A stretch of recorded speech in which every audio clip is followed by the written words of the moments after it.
I'm honored to welcome you all to the Cbs Symposium 2017, entitled Island Economics, the Case of Seychelles. As the central bank continues to evolve and transition in the ever-changing global financial sector and domestic environment, it is important to ensure that those around us understand our work, goals, and objectives. It is within this context that a new tradition commences this year. A Cbs Symposium aimed at increasing financial literacy and economic awareness, engaging with students and sharing knowledge.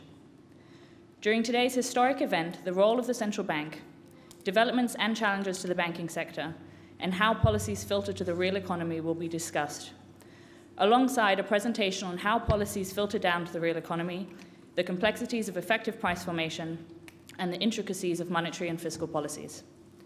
May I now invite Ms. Caroline Abel, Governor of the Central Bank of Seychelles, to deliver her opening remarks.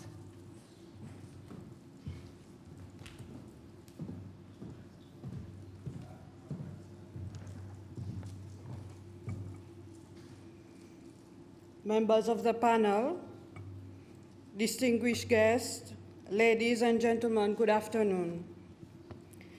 It is with great pleasure that I welcome you all to the first symposium organized by the Central Bank of Seychelles.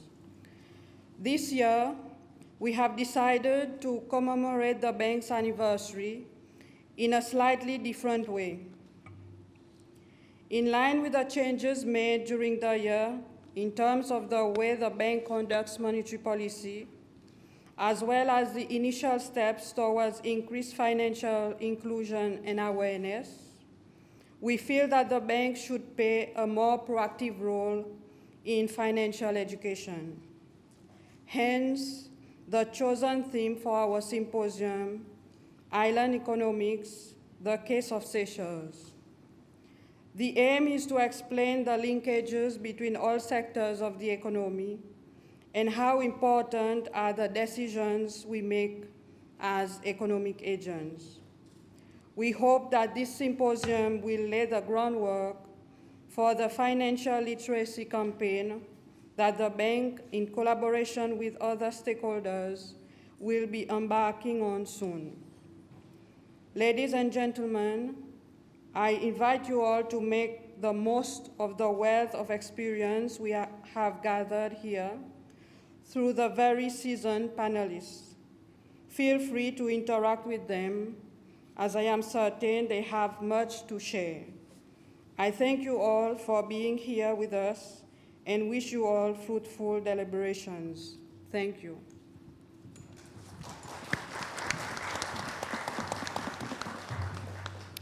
Thank you, Governor. This afternoon, we welcome 4 panelists to present on topics that center around the core theme of the symposium. We have Ms. Caroline Abel, Governor of the Central Bank of Seychelles, Mr. Patrick Payet, the Principal Secretary of the Ministry of Finance, Mr. Norman Weber, CEO of the Seychelles Bankers Association, and Mr. Paul Chow, as a representative of the private sector. Before we begin with the presentations, I'll give a brief background on each of the panelists. Having started her career as a senior central bank clerk, Ms. Abel became the first female governor of the Central Bank of Seychelles in March 2012. Prior to such, she had served as head of research and statistics and then deputy governor. Governor Abel holds a master's degree in monetary economics and a special commendation award from Georgia Legislative Black Caucus, amongst other recognitions. Mr. Norman Weber, a former governor of the Central Bank of Seychelles, served in several key roles, including chief accountant in the Treasury Division and principal secretary for the Ministry of Finance. Mr. Weber also worked within the Fiscal Affairs Division of the International Monetary Fund and currently serves as CEO of the Seychelles Bankers Association. Mr. Paul Chow, his tenure as leader of the Democratic Party of Seychelles and continued engagement with the general public on topical issues pertaining to economics has resulted in Mr. Chow being a well-known local personality. Mr. Chow has an academic background in economics and political science. Mr. Patrick Payet was appointed Principal Secretary of Finance in September 2013. Prior to such, he held posts such as Controller General and Deputy Controller General. Mr. Payet holds a master's in leadership and management, as well as a bachelor's in accounting and finance. May I welcome Governor Abel to begin the discussions and deliberations with the first presentation, which will be on the role of CBS in the economy and the importance of effective communication.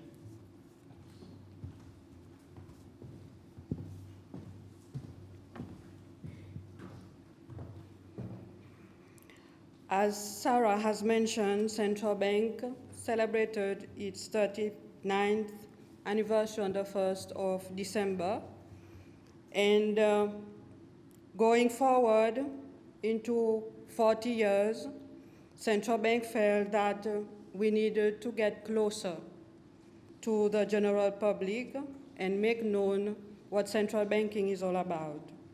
So this is the first of a series of activities that the central bank will be doing starting now, going into 2018, such that we can enlighten the general public of what we are all about.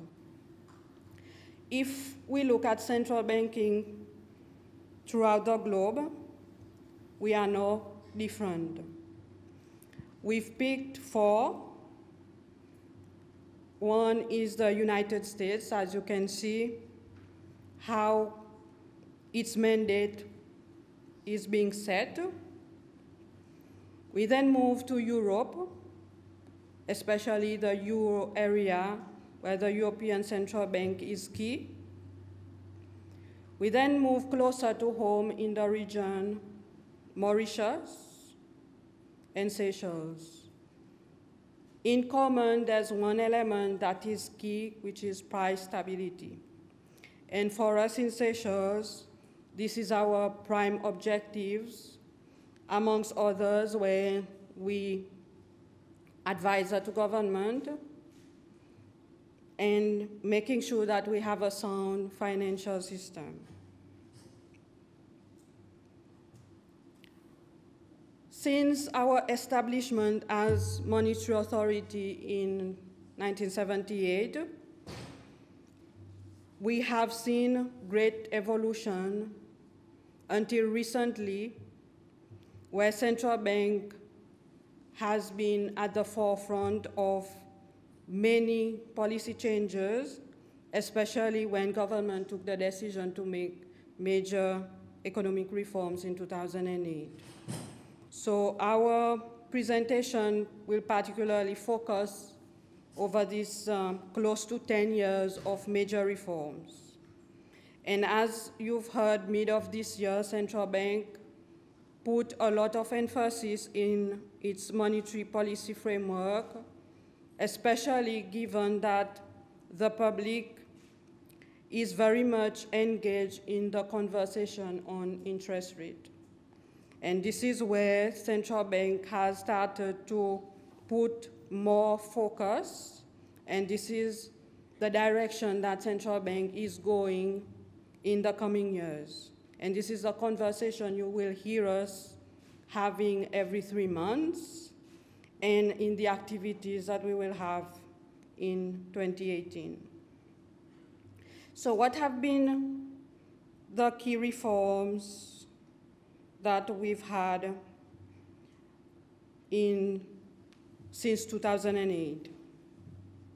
We all know the problems that we had and the initial steps that the country had to take, and Central Bank was a major player in implementing the change in policy, particularly the liberalization of the foreign exchange market, which means today we have a floating exchange rate, but it underpinned the prime objective that Central Bank has, which is price stability.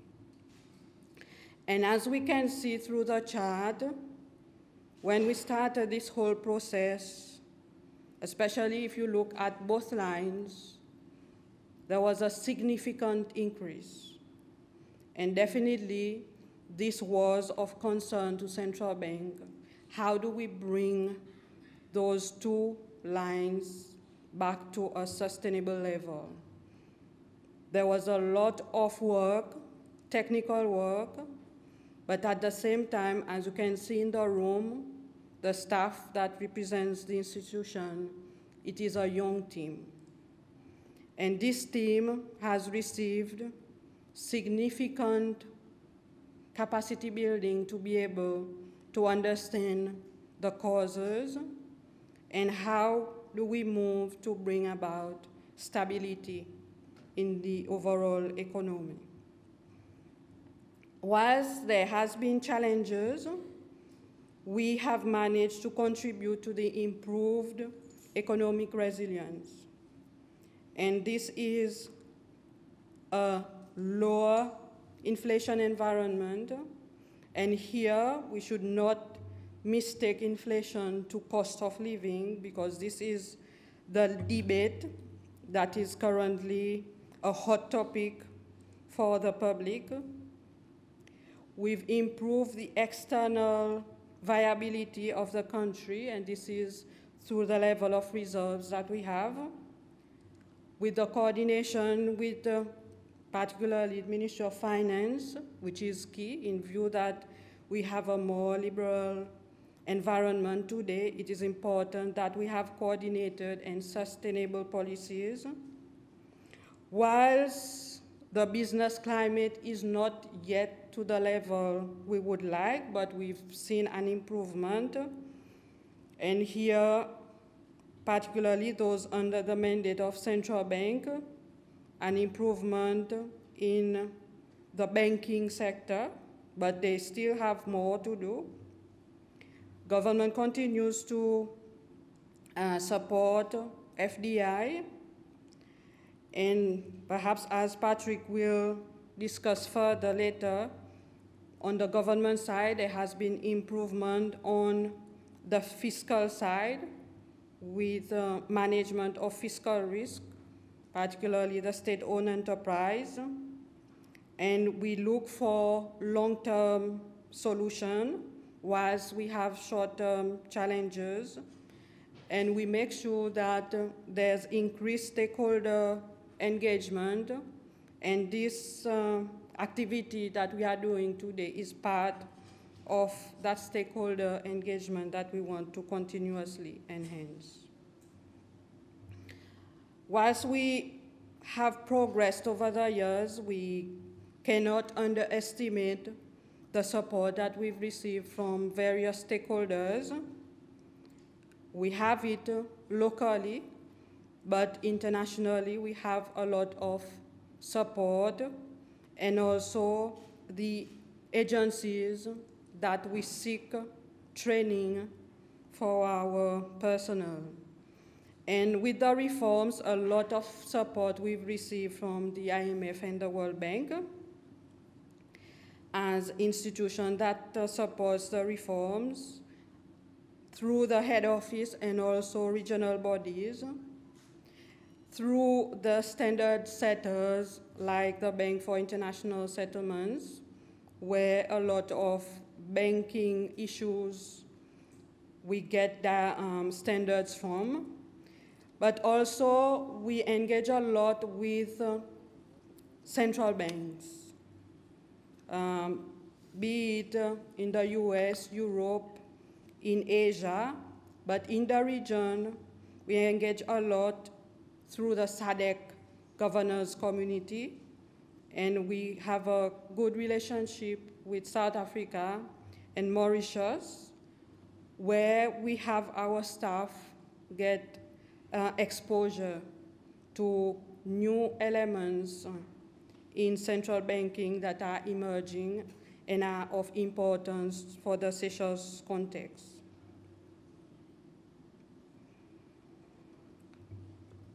Whilst we work as an institution, we have to make sure that the local context is considered. As you know, as technicians, we are guided by standards, we are guided by economic theory, but when we have all of those, how do we put them in practice? So we need to understand what our country is all about.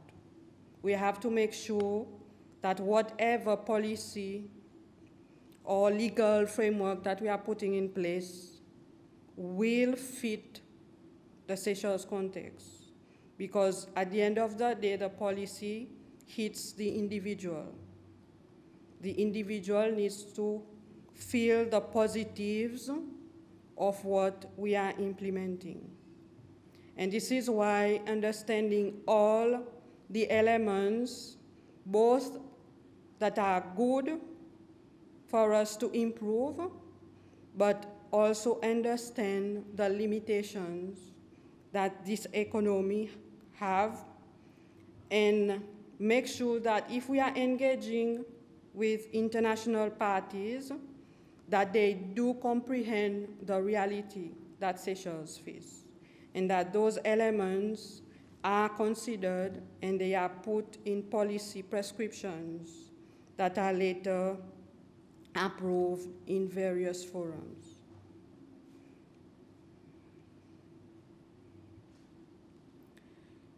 We also, like we are saying, taking note of the challenges, and in recent times, we are hearing a lot about the debate on cost of living, for which one of the panelists will discuss further. We also take note with the changes in monetary policy that we've done in June, when we've advised the banks that credit should go more towards the productive sector, not consumption, but we continue to see increasing demand for credit going towards consumption. So for central bank, it's an issue for the long term, not short term, because when we consume, we need to produce foreign exchange to continue to consume, because we don't produce everything that the Seychelles economy demands.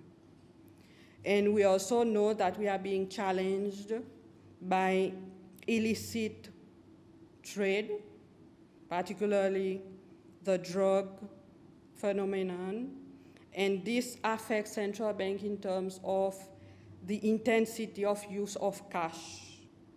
Because we are modernizing, we are asking the banks to invest in new technologies, and this for us, central bank, means reduction in the use of cash. So in the future, does it mean we put a cost on the use of cash? If you go to the banks, you pay for you to withdraw cash, because we want you to move away from that. But whilst we talk about consumerism, we need facts. And if you look at the second chart, this is the basket that shows what we are consuming. And if you follow the years, you can see that we are moving away from food consumption and going towards non-food.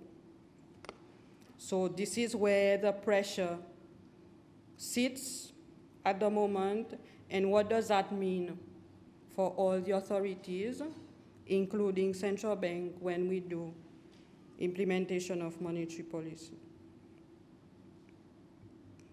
So what are our own challenges as a policy maker? Is for the population to understand what central bank is talking about. What are we telling the public to do? So we have to manage the expectation of the population. Currently, the expectation is we need lower interest rates. That's the expectation that the public has. But when we look as central bank at all the pressures that exist, what does that mean in terms of policy prescription? We can have a lot of debate about it, but we have to take consistent measures that will make sure that the economy remains stable. We cannot take decisions that we know ourselves can put the economy in jeopardy. So this is the balancing act that central bank has to have to make sure that when we come out on our policy prescription, that the public understand why we are going in a certain direction, which may be very different to what the public expect. We have seen the challenge for us for our policy to be transmitted into the system, and our transmission channel is the banking community. And this is how a central bank acts. And in many instances, we've seen that this channel has not worked properly, like we would have liked. So this is why the modification of policy happened this year, and we hope that these changes going forward will see more flexibility in the transmission. Then we have the challenge of looking at short-term issues versus long-term. Central bank is there to make sure that policies is long-term. We're having long-term effects, but we have to manage the short-term. And sometimes we have to do quick adjustments that are needed to keep us on the path of long-term results. There has been, particularly with the banking sector, on introduction of technology. Some participants have moved in that direction while others have not, which does not provide a uniform environment. So if you are with a particular bank, you may have access to new services, but if you're with someone else who's using less technology, it becomes difficult when central bank is prescribing certain action to take place. And all of these is an issue of how much information does the public have. And this is why central bank have seen it to be an important aspect that we talk more compared to what we are currently doing. But this has been a culture of all central banks in the world, because the way central bank would act is through surprises. Because most of the time when I meet the public, what the public tend to tell me is that when they see the central bank come and talk, it's all about coming to say that something is wrong. But central bank also have good news. But this has been the culture of central banks, that we come to create surprises to make sure that if things are going into a certain direction, we want it to go in a different way. But we know that not having enough information, the public may not understand our action. So it is important that going forward, we increase that interaction so that the public better understand us in the future. So we wanted to show you an example in recent times how central bank has faced challenges in terms of going forward with its policy prescription, whilst at the same time making sure that it does not provide false indication of its action. A lot of you may remember in 2014 that the currency depreciated, meaning that particularly most of payments for imports is paid in dollars. Dollars was getting into 14 rupees. So the public was concerned as to why central bank did not intervene in that instance compared to 2012, when we had a depreciation and central bank did intervene. So we wanted to contrast these two periods of no intervention by central bank. Central bank, we will always act on economic fundamentals, meaning what is the economy doing at this present time. So this is how central bank react. And if the reality on the ground means all the elements, the parameters, they are moving according to what exists. Central bank will allow the system to adjust itself. Unless we understand that the market is speculating. And we see a lot of volatility in the foreign exchange market, which will undermine the prime objective of price stability.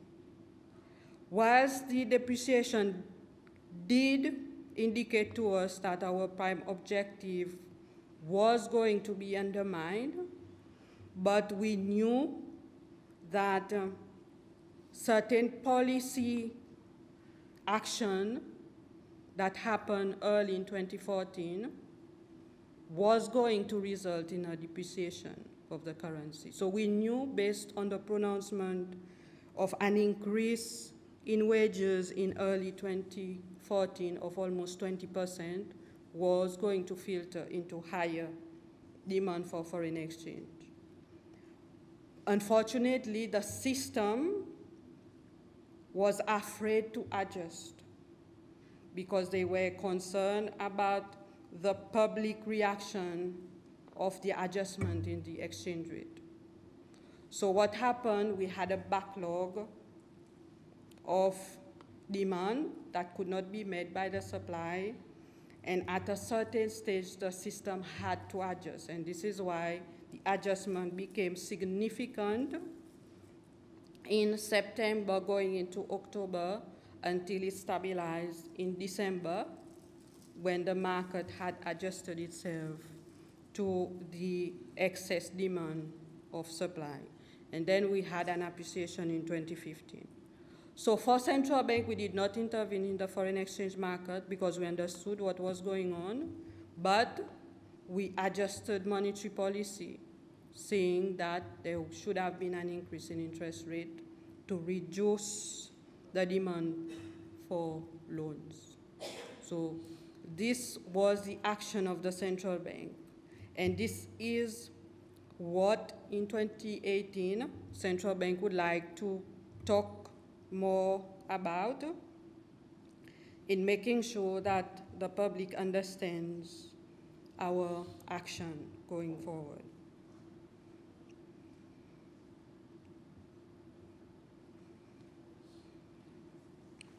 So this shows practically the same thing, because we had the adjustment on the US dollar as well as the euro, because in 2014, Europe was also having challenges whereby the European Central Bank had to reduce interest rates into the negative, and this then, because of us receiving receipts in euros, the earners on their side, they gained because they were earning euros and the resulting rupee equivalent was more, but on the importation side, it was costing the country more.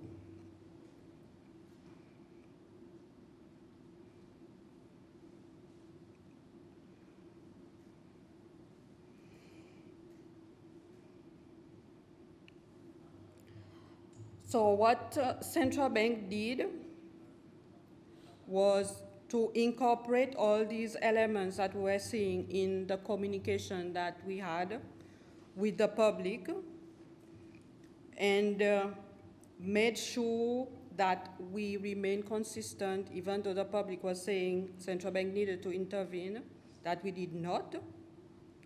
And in light of that, central bank did not add pressure to the system by accumulating reserves. So we stopped any reserve accumulation. But what is important, especially starting this year, we are simplifying our communication, because central banks usually, when we communicate, a lot of it is technical. So we've started to have press releases for monetary policy also in Creole, such that the general public understands better the action of the central bank. because our press releases are not only for domestic consumption, they are also for international community, investors understanding the economic environment and policy action, and also our partners following the policy prescription that we are doing. So what have we learned through this 2014 is making sure that we have a history of the actions that we do, and we go back to them often to understand are there patterns that will recur in the future, making sure that we understand the seasonality that exists in the economy, follow what are happening outside Seychelles because we are an open economy. We import 95% of what we consume. We do take note of the reality of information that the public has, because as technical people, we have all the information that we work with, and only a portion of that is directed to the public. The foreign exchange market is a critical component for our economy, and making sure that we understand all the forces that exist, and statistical information key, because it helps us to follow what is going on, and making sure that we understand that short-term solutions are temporary. We have to always think of long-term. And based on what I've just said, there are a lot of work that central bank does in making sure that there remains consistency in what we do, and we place a lot of emphasis in developing our people to understand what is going on, and making sure that the future generation of the bank continues what this current generation is currently doing, and making sure that we are clear on short-term and long-term solutions. And given that we are small, it is important that we know what is unique to Seychelles, and making sure that we can put our foot down when we have policy dialogue with international institutions to say what we think is best for this domestic economy. We have to make sure that we continue to have policy consolidation and coordination, and we do acknowledge public opinion. We have to address the information that the public has, and make sure that the public understand our role, and each time we take a policy decision, that they understand it fully, that we do have mechanisms in place that will help us mitigate external shocks, that the central bank has an institutional memory, because this is key for business continuity. It is important that whatever policy we put in place, investment and savings are key for the future, and we take note of the information age, use of technology, and this is where we are pushing the financial system in that direction in our modernizing strategy, that we continuously have a dialogue with them to improve the financial inclusion of the population. So this is the end of my presentation. Thank you.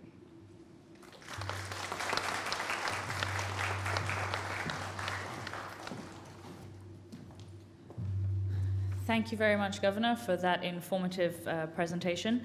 Before we move on, I'd like to know see whether anybody in the audience has a question specific to the Governor's account of the history of CBS and the challenges that it has faced in addressing the various economic issues?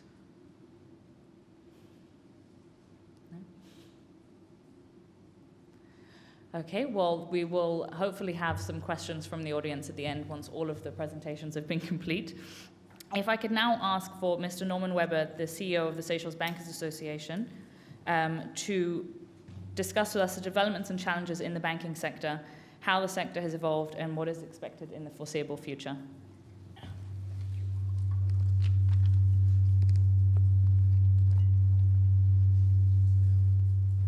Thank you very much. Just a little bit of background before I start. I haven't been with this association for very long. I've been only for 9 months approximately. So I'm in a process of learning.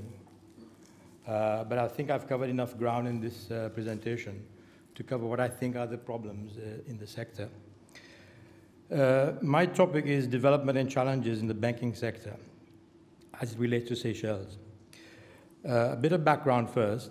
Under the Financial Institutions Act, the banking sector, or banking generally, is defined very specifically. It's defined as the business of receiving deposits of money and other repayable funds from the public and extending credit to the public. So it's a very specific definition. Therefore, under that definition, all banks qualify. In other words, in Seychelles today, we have 8 commercial banks, retail banks. We have the usual ones we know about: Al Salam Bank, Bank of Ceylon, Barclays Bank, Bank of Baroda, Habib Bank, Mauritius Commercial Bank, Novo Bank, Seychelles Commercial Bank, which formerly was the savings bank, and possibly in the future the State Bank of Mauritius. We also have one offshore bank, Al Habib Bank, or Bank Al Habib. We have one development bank. Remember, it's a lending institution, even if it's not a deposit-taking institution. It qualifies, therefore, under the Financial Institutions Act. Then you have 2 housing mortgage institutions or cooperative banks. So you have the Housing Finance Corporation and you have the credit union. The credit union is it takes deposits by shareholders for the benefit of shareholders. But because it lends and takes deposit, it's classified as a bank. Now, under that same definition, the central bank is not actually a bank. The central bank is a regulatory authority. It regulates with very specific objectives that are enshrined in legislation. So primarily, the central bank promotes domestic price stability. And it does that and also advises government on banking, monetary, fiscal matters, and generally promotes a sound banking system. Now, the Bankers Association itself is a formal, non-government association of licensed banks set up to protect the interests of its members in its relations with the central bank and with the Ministry of Finance. It's set up to promote orderly conditions in the banking sector, analyze problems, formulate solutions with respect to the business of banking. However, the SBA is not a cartel of banks, and it favors, in fact, healthy competition within banks. It is also not a banking ombudsman. It doesn't deal with the public. It doesn't have an office open to the public where the public can convey their problems. In other words, it does not deal with private public problems relating to the banks. Now, under the supervisory role of the central bank, as well as prudential stewardship from head offices and shareholders, the financial health of banks in Seychelles is generally quite good. Our bank survived practically intact from the ravages of the banking crisis of 2007 and 2008, and remains fairly strong and profitable in Seychelles, whilst continuing to provide essential and important value-added services to the economy. So, for the year ended December 2016, total assets of the banks in Seychelles amounted to 17.5 billion rupees, approximately 1.3 billion US dollars, of which loans and advances, 570 million US dollars, or 7.7 billion rupees. Impairment provisions, however, on the income accounts were less than 0.5%. Total liabilities, 16.6 billion, approximately 1.2 billion dollars. Deposits from customers, 15.2 billion, 1.1 billion dollars. Capital and reserves, 2.6 billion rupees, approximately 190 million dollars. Taxes paid by the banks, 215 million rupees. Total comprehensive income after depreciation, provisions, taxation, etc., 475 million. Comprehensive return on equity, which is average across all banks, 18.27%. But remember, you have the big 3 banks and the big 5 banks. The big 3 banks made a return on equity of approximately 30%. The average for the big 5 banks, 23%. Totally, the banks employ, excluding the central bank, employs about 800 people, 800 employees. The cost of that is about 250 million rupees in a full year. So what are the challenges now in that setup? Let's look at the demographics of Seychelles specifically. Now, our population is 94.4 million. That's the figure at the end of 2016. 30% of that population is below 14 years old or above the retirement age, which has been reduced now to about 61, I think. What it does, it creates a dependent population of 427 people for every 1,000 persons, with a median age of 34 years old. So while the dependency is a little bit higher than, say, in South Africa, where the dependency is 600 per 1,000, it is typical of a middle-income developing country. So the challenge remains in the bank now is to find ways to provide more entrepreneurship capital and funding for each of those productive individuals to support a base of 420 individuals. I don't know whether I'm making any sense at all here, but I think it is classic in a situation of a middle-income developing country that you have a dependent population that depends on the population that produces, and that population produces out of essentially the resources available in your economy, of which the banks distribute the resources as much as in the best way they can. We have a workforce, 49,000 people approximately in the workforce. 67% of those people are employed by the private sector, and you have government picking up the slack of government and parastatals together, 33%. So, however, employment from the period 2011 to 2015 indicates 7% drop in employment by the private sector, but a commensurate increase of employment by the public sector and government of 7% increase. Now, GDP growth during the same period averaged about 5.4%.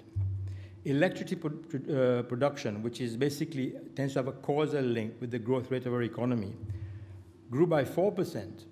So the production of electricity, which is a reflective of the production in your economy, is lagging behind the rate at which our economy is growing. So the challenge is for government to reverse this trend, and for banks and official policymakers like the Ministry of Finance to devise ways to promote the better allocation of financial resources so that we can build up that private sector and bring back the balance between the creation and better paid jobs for our people. Second challenge is meeting local and international standards. I want to talk very briefly about the history of banking worldwide and how it affects Seychelles. Towards the end of the 20th century, principal tenets of banking was accepting deposits, lending money, and we had extended those into provision of value-added services. Modern developments, telecommunication, computerization, leading to SWIFT, ATMs in the 70s, laying a global framework for banking and capital markets in the 80s, followed by deregulation of financial markets in many countries. The 1990s saw banks begin to change. Financial services grew during those decades, corresponding to the demand from companies, governments, and financial institutions. The world was getting smaller, financial markets were integrating, expanding internationally. Banks had provided the lubricant needed to all the engines of growth. Wheels of commerce, trade and industry, the flow of remittances, profits, and taxes. With growing internationalization came the preference for a universal banking model, where banks were permitted to engage in all forms of services, financial services, making investments in client companies, and functions as much as possible as a one-stop supplier, both the retail and wholesale financial services. In those days, people were more tolerant of banks and more acceptable of what they did. Then, of course, came the 21st century, and with it came September 11 attacks on the World Trade Center, New York, and the Pentagon in Washington, D.C. And in 27, the failure of Lehman Brothers, Bear Stearns, and J.P. Morgan Chase, triggering a credit crunch and a global banking crisis. So those happened in the first decade of the 21st century. So in response, government stepped in. They stepped in, they bailed out, they nationalized, they liquidated, they sold bank assets, right? and they discounted those sales in what was called at the time fire sales, basically heavily discounted sales of bank assets. Now, 9/11 and the events of those first decades remind us all in the banking sector just how critical banking and financial services are to nations around the world. The impact of 9/11 has been at the center of the world's response to terrorism. The Americans passed an act called the Patriot Act, a response to a number of specific requirements on financial service companies, banking specifically. The banking industry whereby now continues to play a very significant role in sanctions and anti-money laundering efforts aimed at cutting off the funding of terrorist organizations. Combating the financing of terrorism and prevention of the laundering of the proceeds of crime is now a major preoccupation of governments, central banks, and of course banks, and also banking institutions. Banks in Seychelles, of course, are no exception, and we'll talk a little bit later about the offshore sector and how that is affected. We have regulations, the Anti-Money Laundering Act, the Combating of Funding of Terrorism. Those regulations came into effect in 2006, regulations in 2012, and of course the Prevention of Terrorism Act in 2004. Now, this changed certain things. For example, it changed the friendlier and more widely accepted notion of know your customer, which you've been bandying about for many years. It's now changed to customer due diligence, which is a more severe type of test that we apply. And this is fairly rigorous because bank customers must reveal their full identity, the source of income on a continuous basis, and you introduce concepts of reporting entities or politically exposed persons. And bank customers can be subjected to enhanced CDD, and where even foreign nationals and whole countries become high-risk countries. Now, that's a framework that banks have to operate in Seychelles. You have, in 2006, the formation of the Financial Intelligence Unit, which under the provisions of the Act, the director of the unit reports directly to the board of the central bank. All banks are now reporting entities under the AML Act. FIU is also a member of the Egmont Group of FIUs since 2013. And it adheres to the Financial Action Task Force, 40 recommendations on the combating of money laundering and financial terrorism. Seychelles is also a member of the Eastern and Southern Africa Anti-Money Laundering Group, ISAMLAG, which is about to complete, they're just completing it now, an FATF mutual evaluation of Seychelles. Now, banks as reporting entities are subject to these FIU inspections and may have difficulty in complying with the rigorous standards that these acts and the FIU regulations are standing. However, the main challenge to the bank remains the process of educating the public in general about the risks to Seychelles of Seychelles becoming non-compliant. And that is a huge risk because if non-compliance leads to a whole sequence of events, which may mean effectively that you're shut out from the rest of the world. Now, there are also common reporting standards. Now, is a standard for automatic exchange of tax and financial information on a global level. It was developed in 2014 by the OECD. And the purpose of it is to combat tax evasion, which is a crime, and calls for jurisdictions to obtain information from their banks and automatically exchange that information with other jurisdictions on an annual basis. It sets out the financial account information to be exchanged, the financial institutions required to report, and the different types of accounts and taxpayers covered, as well as common due diligence procedures to be followed by the financial institutions. Now, Seychelles is a signatory to the standard and has chosen what is called a wider approach, which means banks are required to capture information, maintain information on the tax residence of all of their account holders. You have another piece of legislation called the Foreign Account Tax Compliance Act, known as FATCA. Now, FATCA is similar to the CRS standards where the Europeans developed. It promotes cross-border tax compliance by implementing an international standard for the automatic exchange of information relating to US taxpayers operating in your country. FATCA regulation requires tax authorities to obtain detailed account information for US taxpayers on an annual basis.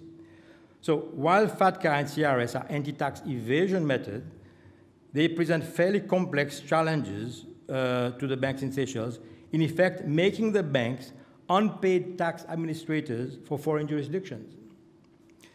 Now, furthermore, FATCA can also impose tax withholding from accounts of US nationals, making the banks also tax collectors on behalf of the American jurisdictions. Now, the requirements to comply with CRS and FATCA poses some problems for banks, especially the smaller banks and those that don't have a strong head office kind of infrastructure for support. However, again, the main challenge remains public perception that their accounts are subject to the scrutiny of the tax authorities in Seychelles or overseas.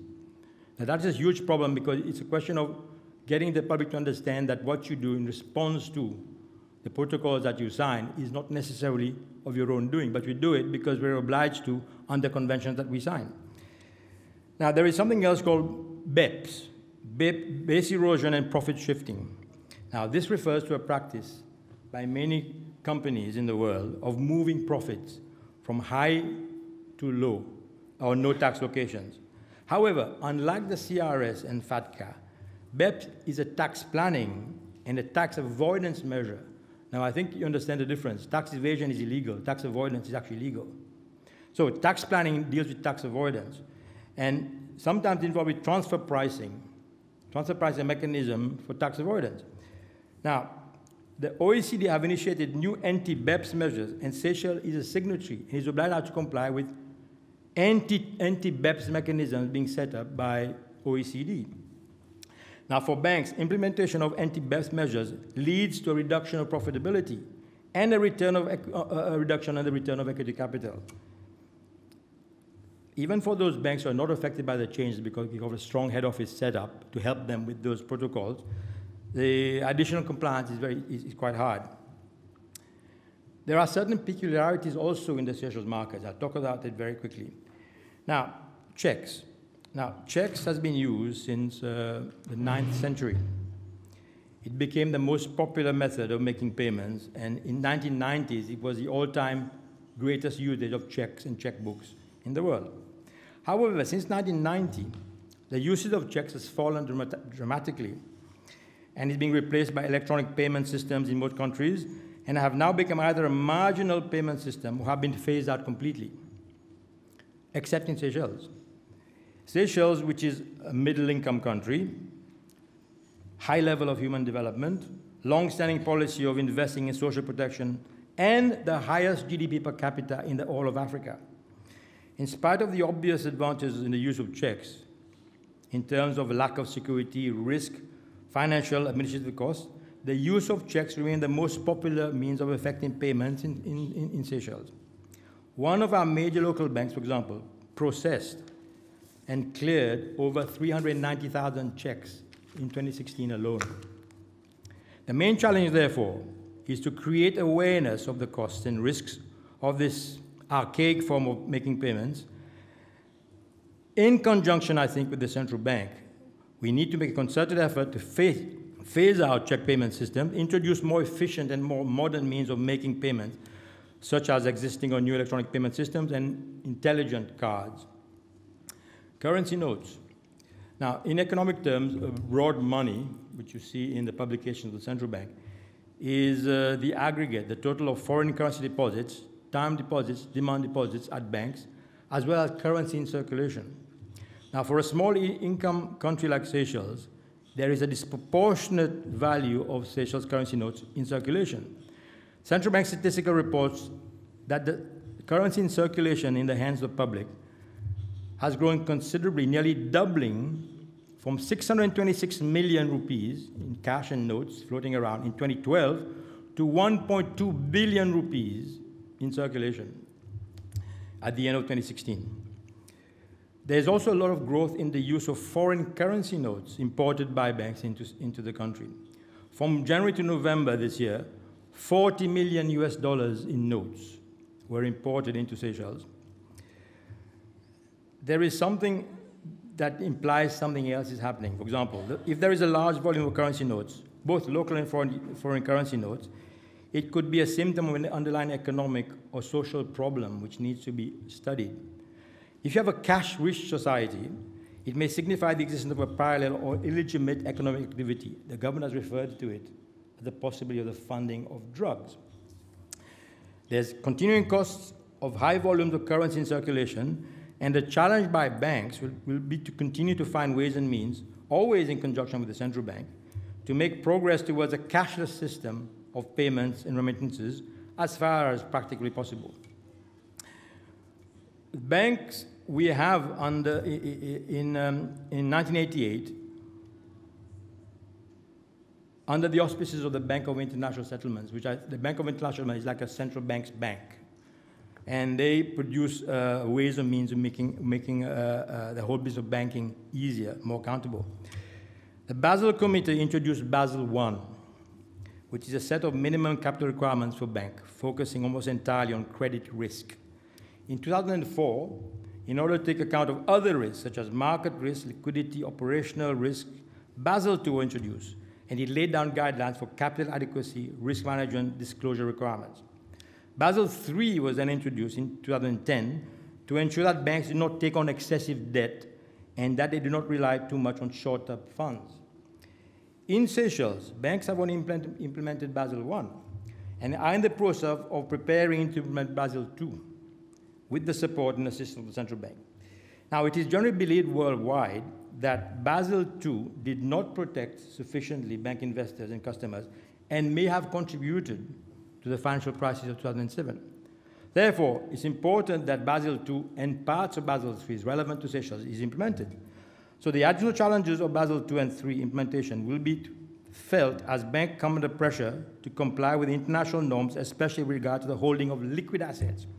Banks, therefore, will have to find, for the circumstances of Seychelles, a happy medium between higher capital requirements and lower earning power and perhaps even lower profitability.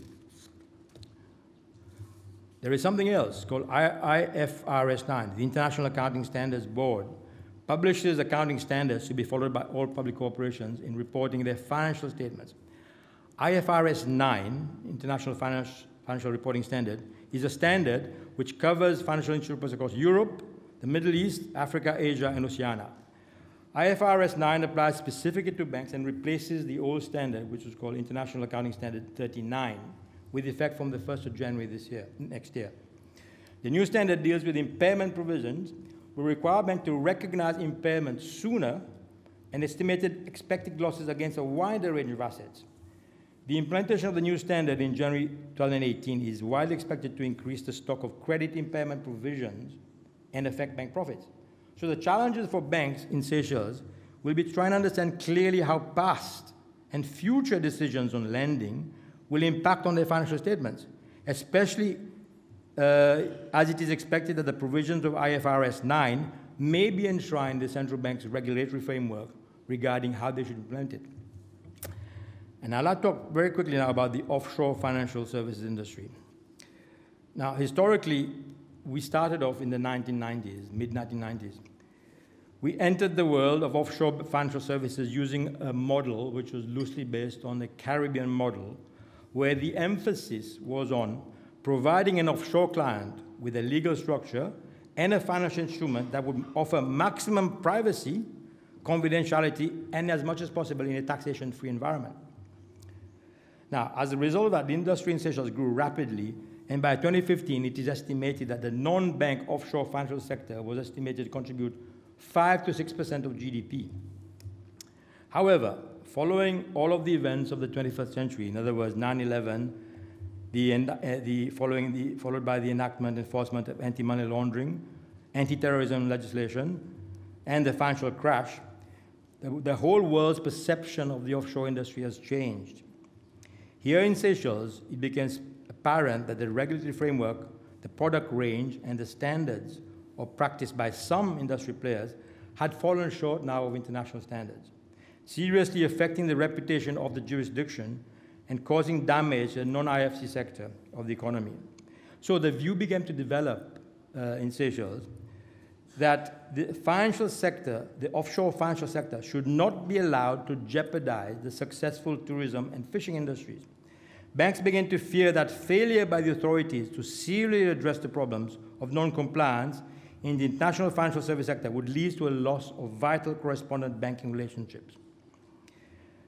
In the absence of a comprehensive study and an in-depth analysis of the benefits versus the risk of Seychelles continuing to operate as an IFC, banks have taken the unilateral position to protect the integrity of their banking relationships.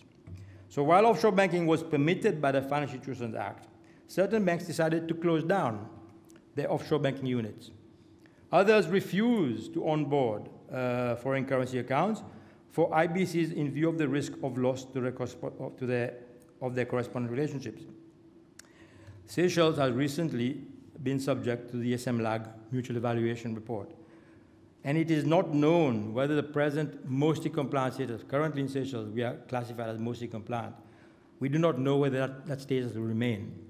Now, banks, it has to be understood, any bank in Seychelles will not, under any circumstances, risk the loss of their corresponding relationships, because if they do, they might as well close down.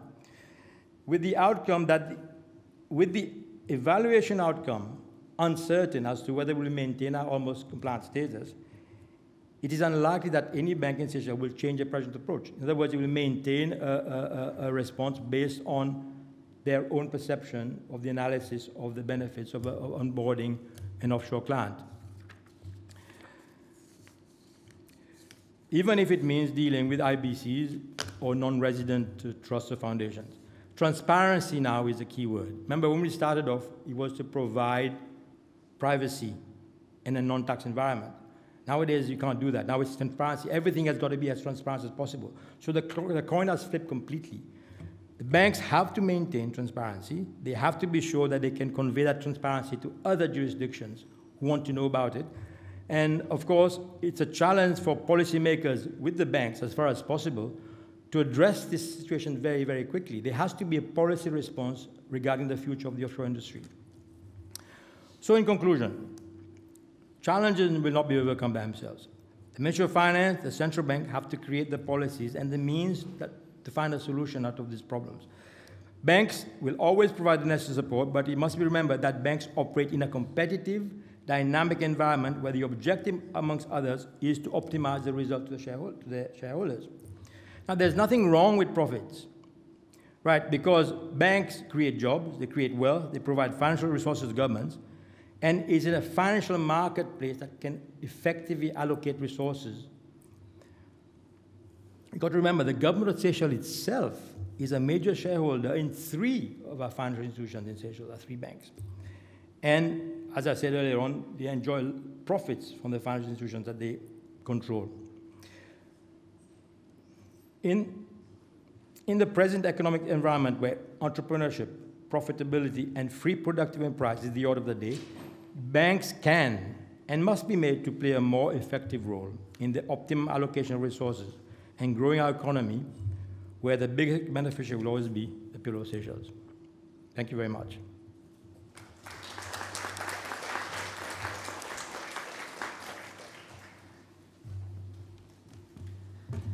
Thank you, Mr. Weber, for that very informative discussion on the challenges faced by the banking sector.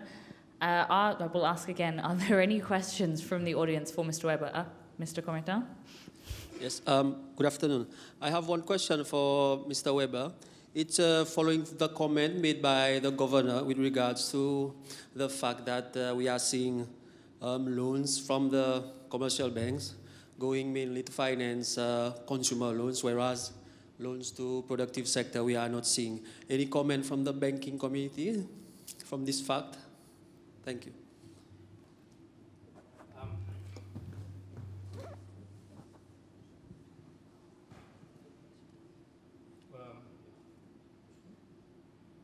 Can you hear me? Yeah. Okay, I think it's a bit of a loaded question because we've been having discussions for the last 3 or 4 meetings with the central bank regarding the interest rate policy that was introduced. I think to put it simply, if you give people the choice of borrowing money to produce and the choice to borrow money to import, they will always use the import route because it's easy. It's always easier to import and sell than to put your resources into small productive or import substitution activity. So if you want to encourage a move towards, say, small productive enterprise as opposed to consumerism, then you may use interest rates as doing that. but you have to have a differential interest rate. In other words, penalize without, the words penalize, but make it more expensive to consume and make it easier to produce using interest rates. But if there is an across-the-board drop of interest rates, it may lead precisely to what I've just been saying. People will shift to imports because it's easier to import. I think I hope is the answer to your question. I think I saw some reactions from the panelists during that question and answer. Would any of you like to add or any additional comments or queries in relation to this? I think that... Hello?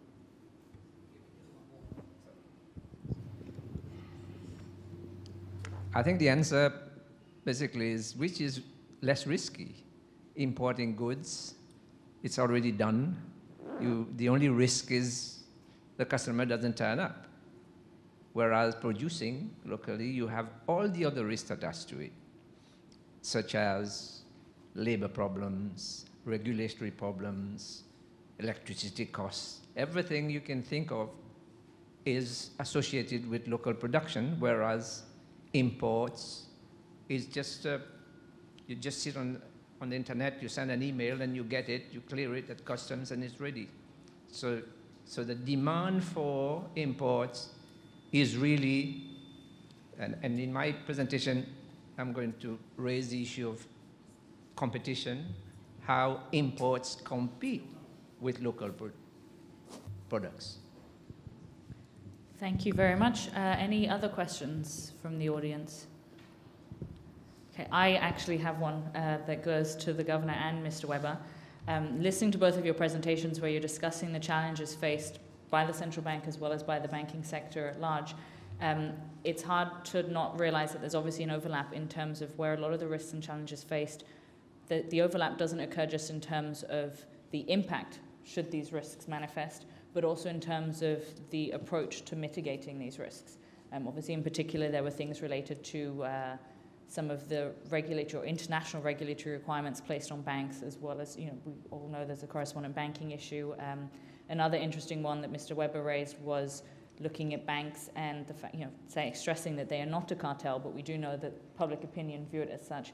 Could both Governor and Mr. Weber maybe elaborate for the audience in terms of the approaches being taken to address these risks collectively, in terms of how the Central Bank and the Bankers Association do work together to mitigate the risk exposure to the banking sector? As a community, Central Bank and the banks, we meet on a monthly basis to discuss any regulatory matters, new initiatives that are going to be implemented, and we welcome concerns that the banks have. As I said in my presentation, we have to take note of the uniqueness of the country, and this is an integral part of the conversation that we have. But it's important to make sure, because as I highlighted, this whole issue of information asymmetry is something real in our economy, which we have to address. We need to enhance the understanding of economic fundamentals in the country, and the endorsement by Cabinet for us to have this strategy for financial education and literacy is going to be a key component, which actually we are going to launch it tomorrow morning with the stakeholders. So it's something that we have to be very vigorous about in making sure that when we act, not just central bank, but all stakeholders, including the private sector, that the public is realizing the causes and they act in a rational way and not go in a different direction, which then put more pressure on the authorities, which can be detrimental in the long term.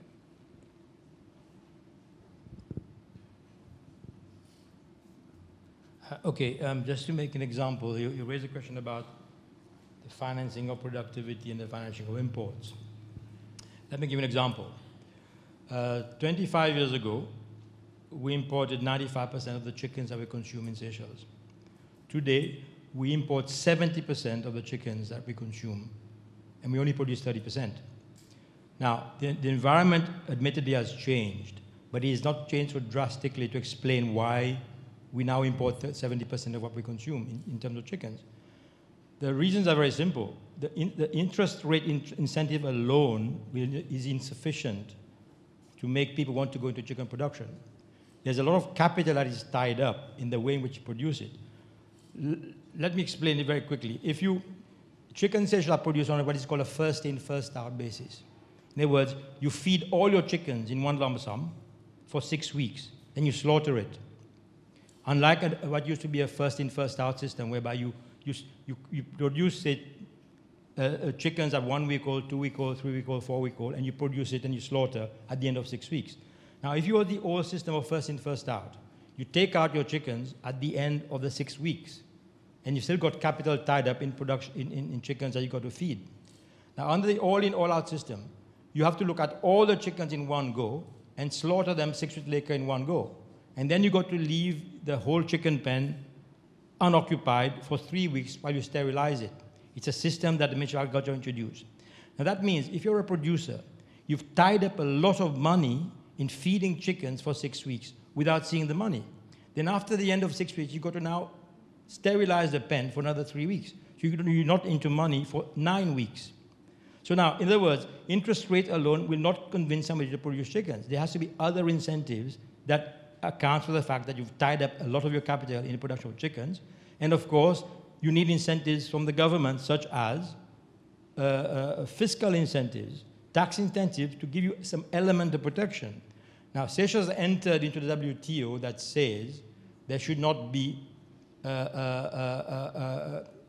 differentiation in what you import and what you produce locally. Now, the WTO actually is a club of merchants, in my view. What it does, it says we have equality of benefits. We have the right to export to the European Union or elsewhere, and they have the right to export to us. But the point is, we don't have anything to export. They export everything to us. So we end up being a nation of importers because there is nothing to export. What we should focus on in terms of WTO is more equality of benefits. Rights doesn't do anything. You need the benefits to be equal. That's why in Seychelles today, under WTO rules, under the lack of sufficient incentives, we end up being importing chickens in Seychelles 70% of what we produce, when we could easily reverse this trend and probably produce and consume 90% in Seychelles. So that's my view. I think it's not only the question of interest rate incentives. It needs more than that. And that's why I'm talking about a coherent approach by the central bank, but also by the Ministry of Finance, to drive your policy in terms of how you want to protect your industry in Seychelles. Just an example. Thank you very much, Governor and Mr. Weber. If I could invite Mr. Chow to come and explain to us the complexities of effective price formation in a small open economy, which I think follows well from the questions and discussions we've had now.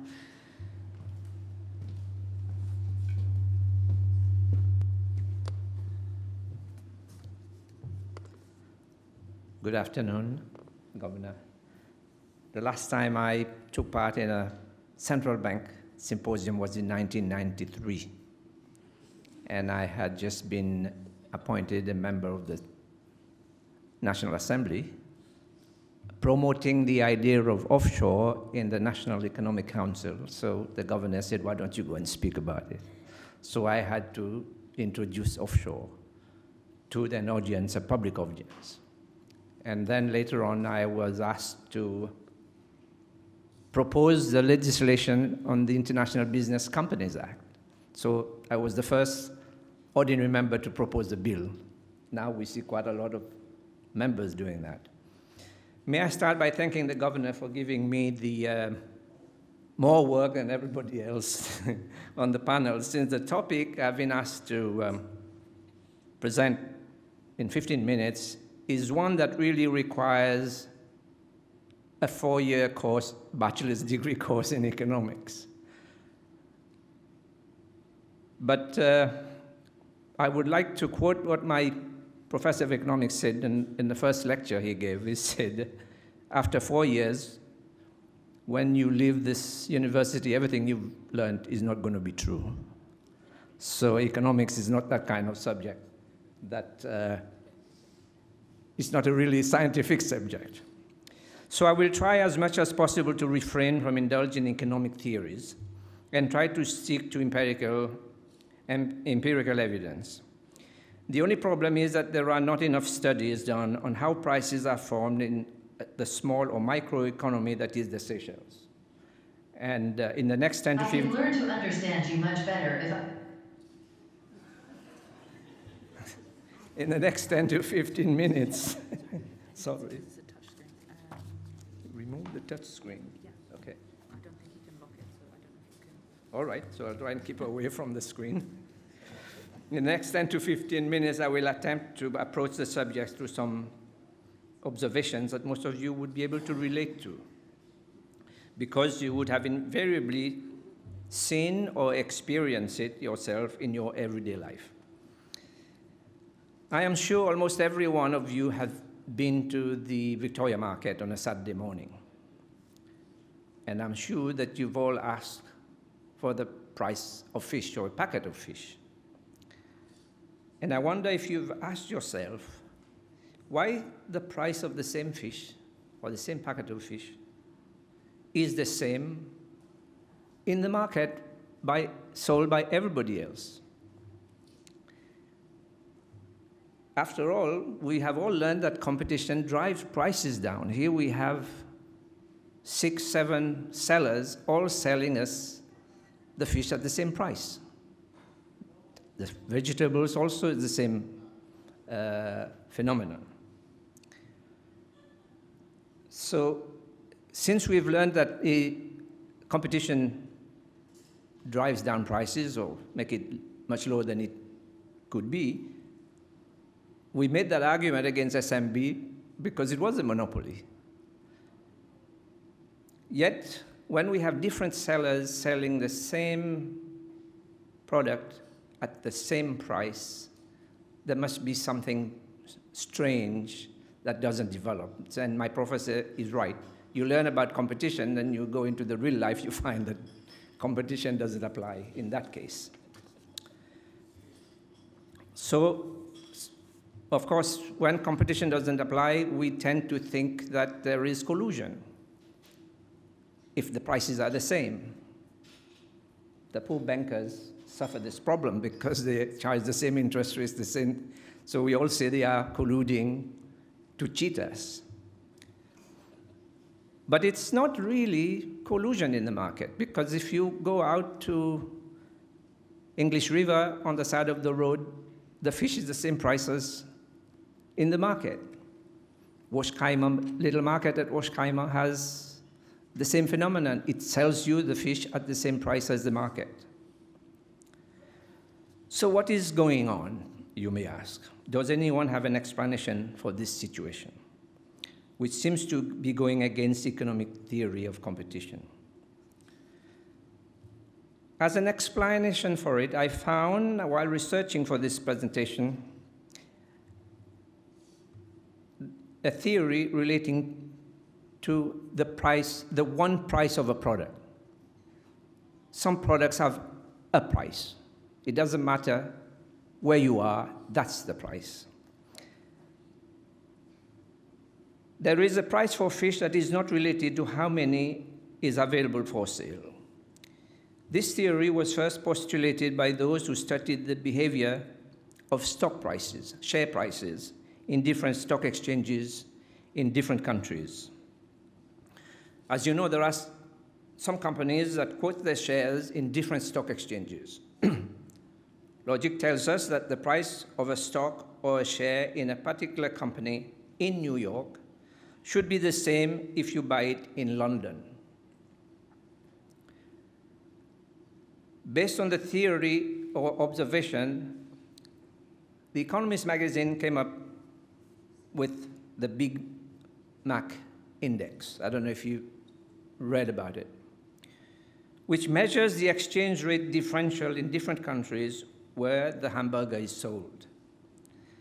If the theory of one price is valid, as it seems to be, the price of a Big Mac in London should be the same as one bought in New York or Tokyo, if expressed in dollars.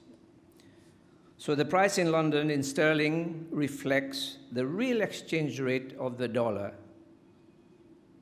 at that time. Well, let's go to the Victoria market now. Here is one explanation of the theory of one price.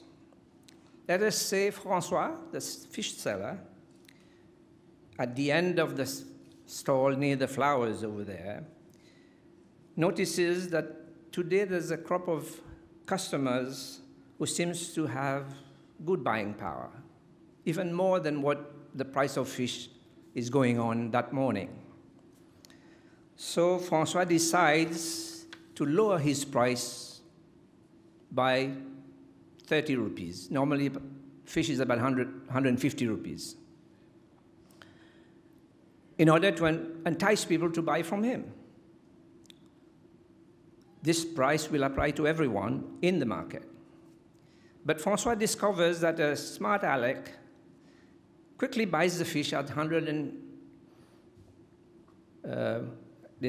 rupees? So 120 rupees, and then approaches one of his targeted customers and offers him the fish at 130 rupees. For the customer's point of view, still cheaper than what the market price, general market price of 150 is. Another smart aleck realizes he too can make a killing if he buys the fish at 130 and immediately sells it to another rich customer for 140, making a 10 rupee profit. So from the customer's point of view, it's a 10 rupee discount. But another smart aleck realizes he can buy that fish at 140 and go out of the market and offers it to somebody at 150. He hasn't been into the market yet, so he doesn't realize that there was a discount or some going on inside. So at the end of the process, Francois is down by 20 rupees or 30 rupees, and three other guys each have made 10 rupees profit. But for the customer, for the consumer, the price of fish he bought is 150 rupees. It's still 150 rupees. So you understand now the nature of pricing if you apply the theory of one price. And it's the same observation we make in retail shops. If you go around the island, you would notice that prices of essential commodities are the same in all the shops. If anyone shop undermines that price, he knows he will be only cutting his nose to spite his face. He will earn less money and lose customers in the process. In the era of mobile phones, information travels at the speed of light, which means prices of any commodity is instantly known by everyone, everywhere. The fisherman arriving from his fishing trip already knows what's the price of the fish in the market on the island. So he has a pretty good idea how much he's going to make today. Because of this knowledge, or perfect information, no one can undermine the price of a product to make a killing through lack of information. The same goes for other consumer goods. In the days of foreign exchange shortages, the black market for foreign currencies, the one with the access to foreign exchange, makes a killing. His only competitor, interestingly enough, was not the next door shop, but the frequent travelers to Dubai, to Mauritius, Singapore, South Africa, armed with the dollars obtained in the black market, where the theory of one price also has applied. Since the introduction of the floating exchange rate, foreign exchange has become widely available, but it follows also the theory of one price faithfully. Now, the local shops are well stocked, but for the popular items on offer, the prices are the same in all the retail outlets. So here is the situation where more shops, less price competition. The question that comes to mind now is, how are prices of goods determined? Whenever the question of cost of goods arises, especially on social media, which is generally addressed as overpricing, many make references to the cost to acquire the item by the seller. If the theory that competition drives prices works, then someone would find the shop with the lower price, and everyone would go there, and that shop will run out of the preferred item. But unfortunately, these customers would not be the final consumer, as the person buying the good at a lower price, armed with exclusive knowledge of the lower price, exclusive knowledge of prices around the country, is a smart aleck who also realizes he can make a profit reselling the item at a higher price or at a similar price as some other shops are offering. In the end, the final consumer pays the price that the item is really worth. This item has a price, and that's the price that consumers would pay. The other day, someone made an astute observation. He said he observed that Golden Eggs, the company that produces eggs, we all know Golden Eggs, often sells eggs cheaper than the other sellers at the market. However, it runs out of stock faster than the other sellers because there are some smart alecks who quickly buy them to resell elsewhere at the real price, which is 3 rupees generally. In fact, the gentleman observed, as soon as Golden Egg has run out of stock, the price of eggs in the market goes up to 3 rupees. Different business activities, even if it is owned by the same person, have each their own peculiarities. The price of an item in the retail shop has relevance only to the share this particular product has in the total sales of the shop in question. Hence, the price to the customer would be one that would increase or maintain sales volume overall. Some items do not have a wide market appeal. In other words, fewer customers are likely to buy them, whereas others may be essential to a large number of customers. Hence, the profit margin on the essential items can be lower in order to attract a larger segment of buyers, but not too low to encourage the smart aleck to buy and resell at the real price. Consequently, the profitability of an enterprise would be based not on the profit margin on individual items, but on the market share the enterprise may capture overall.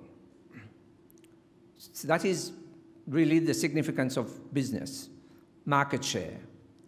The greater the market share, the greater the profitability of the enterprise. Hence, the cost of the item that the shop is selling is secondary when price is being determined. How many have noticed that in the various shopping malls or plaza, the same person owns different shops, sometimes selling competitive items? Does that make sense? Doesn't it fly counter to the theory that competition drives prices? Of course, these shops are not competing on price, only on service and location. If the competing shop belongs to another business, it could capture your market share. So owning the various shops yourself guarantees a greater share of the market. This explains why shifting the hawkers from Market Street to the children's playground is a non-starter. They are in the market because this is where the customers are. most people, if not all of us, when we buy from the hawkers, we see the good, we think it's good enough, good price, and we pay for it. Few of us would want to go all the way to the children's playground to find out what the hawker is selling. So, since the hawker wants to make a sale, in order to keep in business, he will go where the potential buyers are, which is where most people go to buy their daily goods or needs. One important aspect in price determination in a small open economy like Seychelles has to do with the exchange rate of the local currency. Here, the nominal rate, that is what you are quoted by dealers, is what is significant since most importers buy their foreign currencies at spot. In other words, they ask the foreign sellers to sell them an amount of foreign currency they need, pay the asking price, regardless of whether the exchange rate is likely to fall next week or next month. If the trader is under the impression that the value of the rupee would be higher when they need to restock their goods, that is, that it would cost them more in rupee terms than the last time for the same number of items, the trader would include that uncertainty, that element, when pricing the goods for sale today. So if the exchange rate of the rupee is volatile upwards, prices of imported goods will tend to be higher, not necessarily on each consignment, but perhaps on 2 or 3 consignments that are going to come later. Hence, even if the exchange rate of the rupee ended up constant, so the price of goods may not necessarily correlate with the current exchange rate.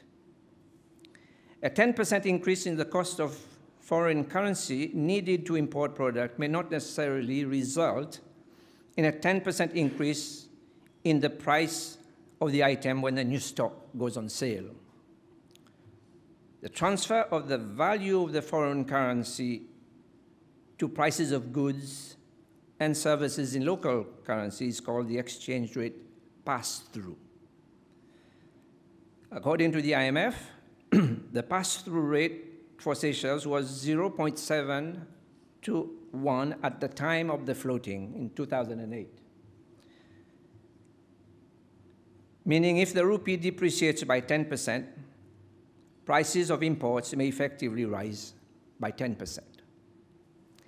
But as we have seen, the importer may be more influenced by the trend in the depreciation of the rupee than the actual exchange rate he pays, which means the pass-through rate may also be greater than 1. Thus, there is a time lag for the pass-through value to take effect, and I think the central bank is quite aware of this. The same principle plays out with the price of fish, which is not an imported item. If the fishermen are under the impression that the price level of goods in the shops are on the rise, they will price their fish in order to cover the costs of the household or family needs, not just for today, but for the next few weeks or months, even though there is virtually no foreign exchange content in the fish they have caught. The same consideration is given if the price of fuel tends to go up, because they would need fuel to go fishing the next time. They will want to preserve sufficient funds to keep them in business over a period of time. Similar behavior is expressed by the small farmers who sell in order to generate cash for family consumption, just like the mechanic, the laborer, or the handyman. That is known as the price of non-tradables. A non-tradable is a good or a service that you buy without having to exchange some things for the money.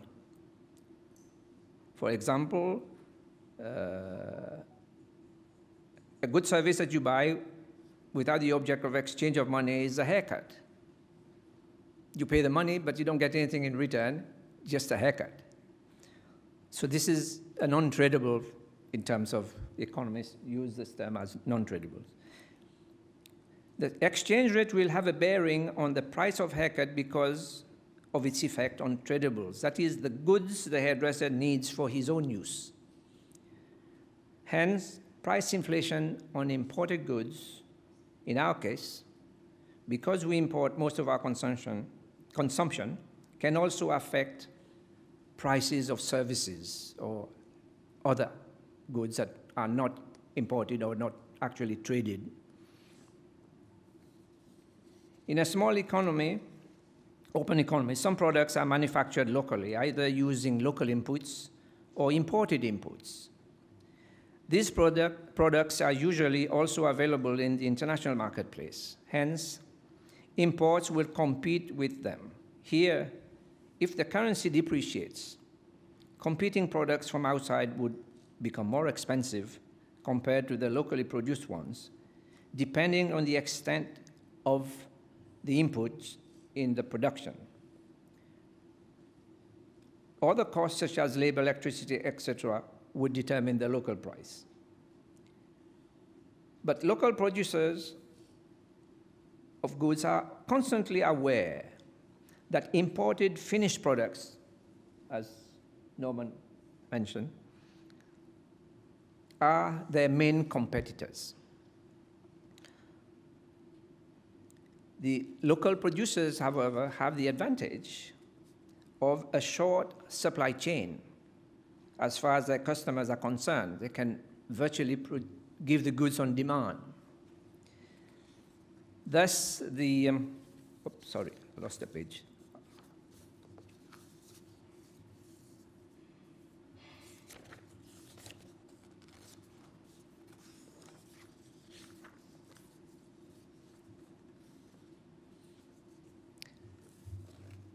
Sorry, my paper got a little bit,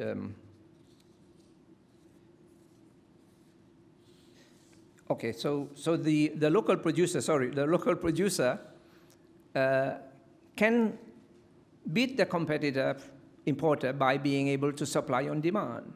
The importer has to wait for the goods to arrive. But I don't think the local producers take this into consideration, because I noticed that in the production of chicken, all our chickens are produced and instantly frozen, so that what comes into the shops competes with the imported ones from Brazil or wherever. And their cost of freezing the chicken is much lower than ours. So I approached some farmers. I said, why don't you sell fresh chicken? You can charge more for fresh chicken. It's better for the curry than frozen chickens. The Brazilians can't do that. You can do it because you are here. I don't know why we freeze all the chickens and pork and meat that we produce in order to defrost and resell. So currently we have 2 providers of cable television. We have 4 insurance companies, 7 banks or 8 banks? Is it 8? 8. Okay, and there'll be 2 more coming into the market, or 1 more? Basically, for these industries, there are many buyers, but a few providers. As regards cable TV, more or less the same situation exists in the USA, even if they have a much bigger population. The situation where there are many buyers for a product but few sellers is called an oligopoly. Unlike a monopoly, where there is one provider of a product or service and many buyers. It is not a simple matter to set up a telecom business. Hence, because of the nature of the activity, there is a strong barrier to entry by potential competitors. So telecom companies do not fear competition from new entrants in the market, because it is not easy to enter that particular market. In order to set up a telecom business, one needs substantial capital, as well as very skilled labor force. The same applies to insurance and banks. Thus, the chance of a competitor entering the market to take away market share is virtually zero for these enterprises. So the company is happy to price his product however he wants. But how do telecom companies cost their services?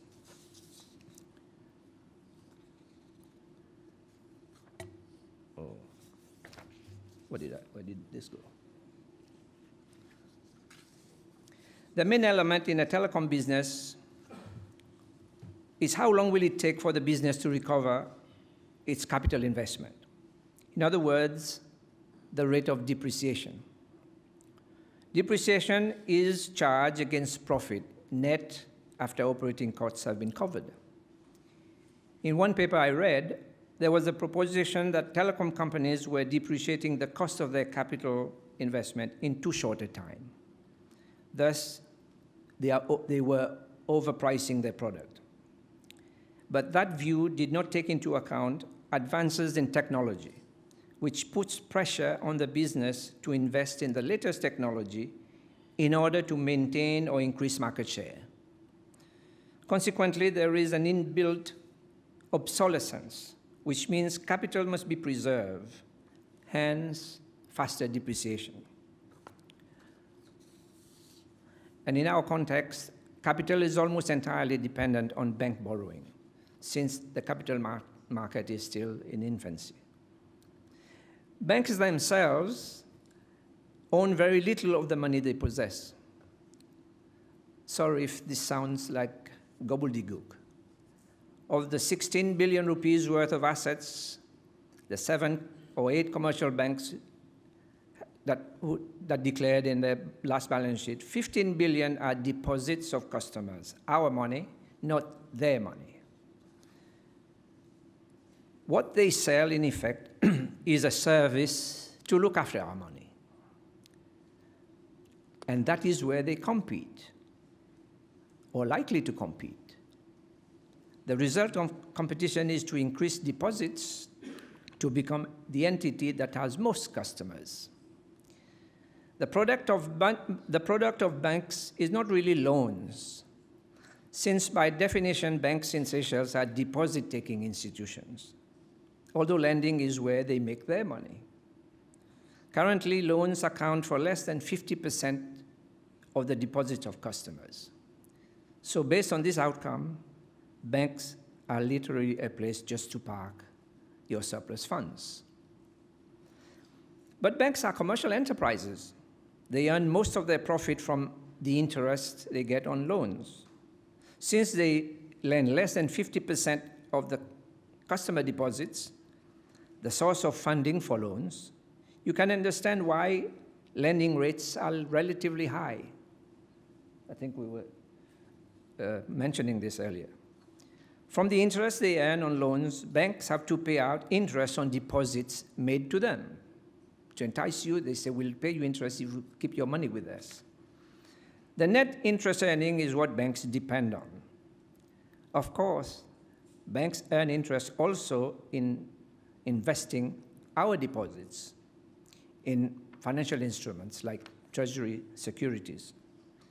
So the net interest margin, the ratio of the net interest earnings to assets, is the yardstick that measures banks' performance. The average in Seychelles is about 4.8%. To be able to offer services, commercial banks have to have a shop floor on the high street, like any retail outlet.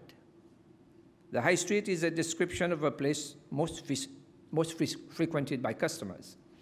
Indeed, the business of banking in Seychelles is a retail operation, and this can be quite expensive. While banks make profit on the interest they charge on loans, their net non-interest earnings relative to the cost of keeping their branches open is always a loss. for most banks. While it is committed by law to give us back all our money on demand, what will banks do if they have lent our money to someone or an enterprise in the meantime, from which they expect to earn interest, if we then ask them to give us our money back? For this reason, banks are quite literally between a rock and a hard place, because they have to fulfill a myriad of rules and regulations supposedly designed to protect us, the customer, the depositor. Why would anyone put you need 20 million rupees capital for a bank, isn't it? At the moment, yeah.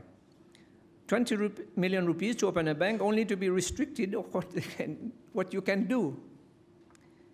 And this is no small money that is required upfront to become a bank. Thus, a competitor is not likely to exist just like that. I think you would accept that. Thus, it begs the question, why do we have so many banks for this, such a small deposit base? But I think there's this false impression that banks operate as a cartel to keep interest rates high, whereas it is the nature of the business which determines their behavior. It is evident, therefore, if we want to influence the cost of living over time, we should not be looking at the price of each item of goods in the shops, since the theory of one price would defeat all our efforts. The same for interest on loans. If interest earnings of banks are squeezed, something else will give, and it may not be good for the retail banking industry. One issue that we introduced in this presentation is the pass-through effect of the exchange rate of the rupee. Let us assume that the value of the rupee appreciates by 20% during next year. How long will it take for that to permeate in local prices of goods and services? An important consideration for most people is whether that currency appreciation would be a permanent feature or not. If most people don't believe it would be permanent, they will take precautions by limiting the extent of the pass-through benefits to prices of their products and services. We have to accept that because of the relative smallness of the economy, most economic activities would evolve under an oligopoly structure. That is, a small number of suppliers and a large number of customers. Even if an entity wishes to have all the market to itself, one cannot simply drive competitors out of the market on prices. Oligopolies do compete, surprisingly. However, but only on services and product differentiation. Oligopolies will not drive down prices to the extent that it would kill its competitor, as that would disrupt the trade, which will increase uncertainties. Insecurity in the marketplace disrupts business. But if we remove restrictions to entry in the market for many of the activities, we can improve competition. And the fear of competition will dampen the potential tendency to increase prices inordinately.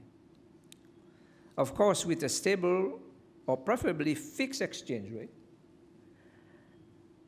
of the rupee, which accounts for 80% or more, with the dollar, which accounts for 80% or more of our entire demand for Forex, we can stabilize the cost of living, and so that only one thing left to do is improve productivity to increase our standard of living.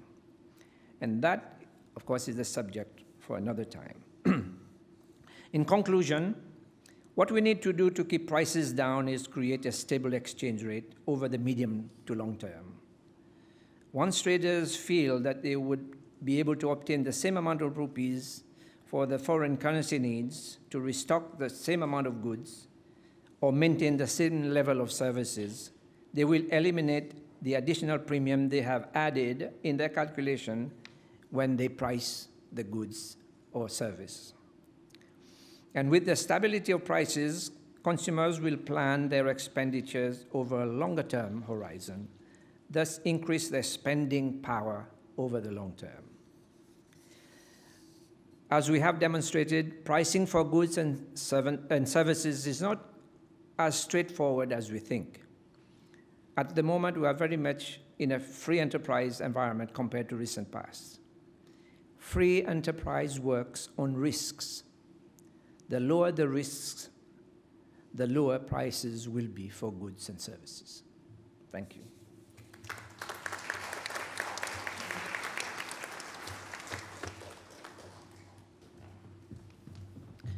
Thank you, Mr. Chow. It was interesting, I think, to have all the economic theories with regards to price formation explained to us using local examples and put in a local context. Are there any questions from the audience before we proceed with the presentation from PS Payette? Or from the panel? Okay, then may I please invite PS Payette, the Principal Secretary for Finance, to discuss the intricacies of monetary and fiscal policies.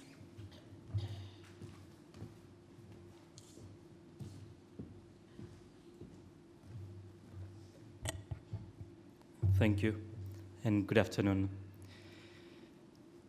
What I want to outline this afternoon is maybe as a brief introduction, what is fiscal policy itself, and we'll talk a bit about the tax policy and expenditure policy, and the link with our debt management strategy as well.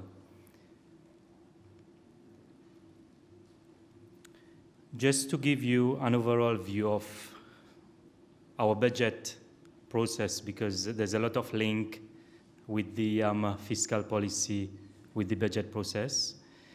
And since 2008, we've started on a top-down approach of budgeting compared to previous years where we used to have a bottom-up approach.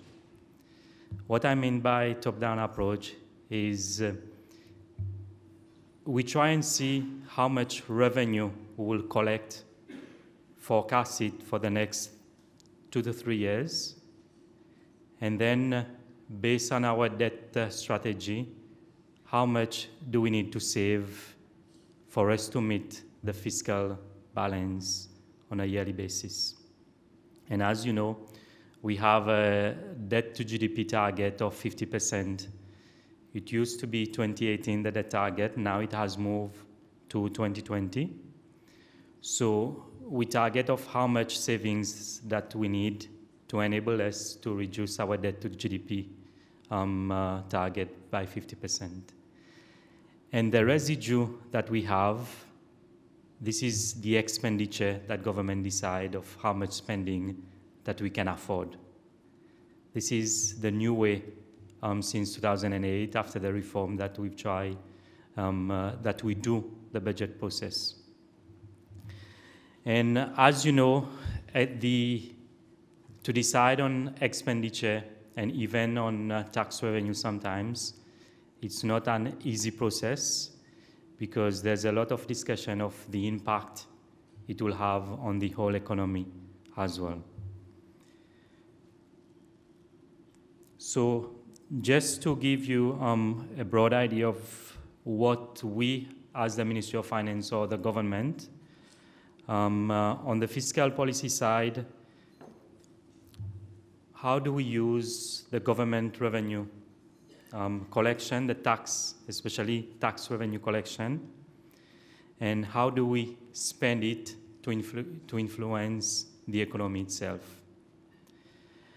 We can change different level of taxation, or we can decide to change the strategy of where to spend the money of government. At the end of the day, it will affect the demand in the economy itself.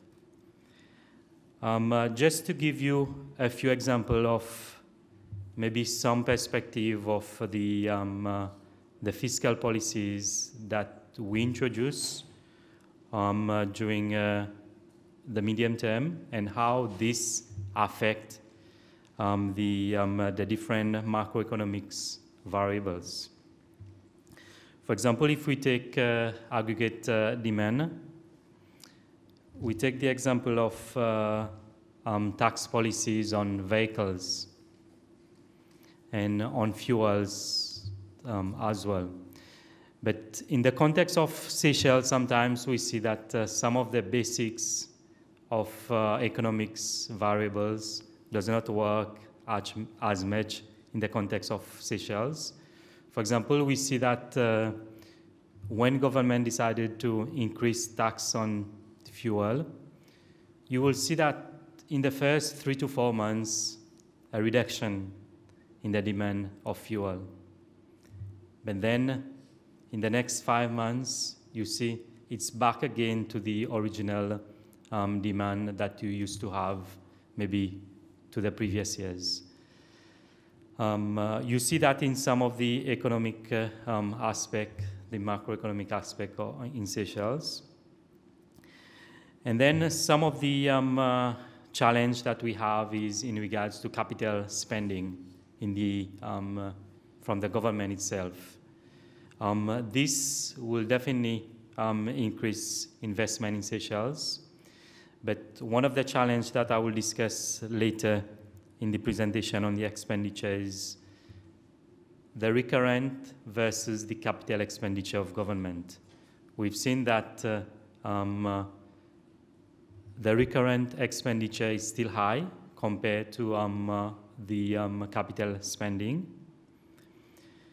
In the savings, on the savings and investment on the economy, the privatization drive from government, and as you know, there's a lot of public enterprise that government own. So government wants to go out and privatize some of the investment that we do have. The bonds, treasury bonds, and the other infrastructure bonds that we do in collaboration with central bank. The public-private partnership initiative, this as well is to do with some of the investment because, as you know, government cannot do everything, but we know that there are some infrastructure gap that exists in the economy.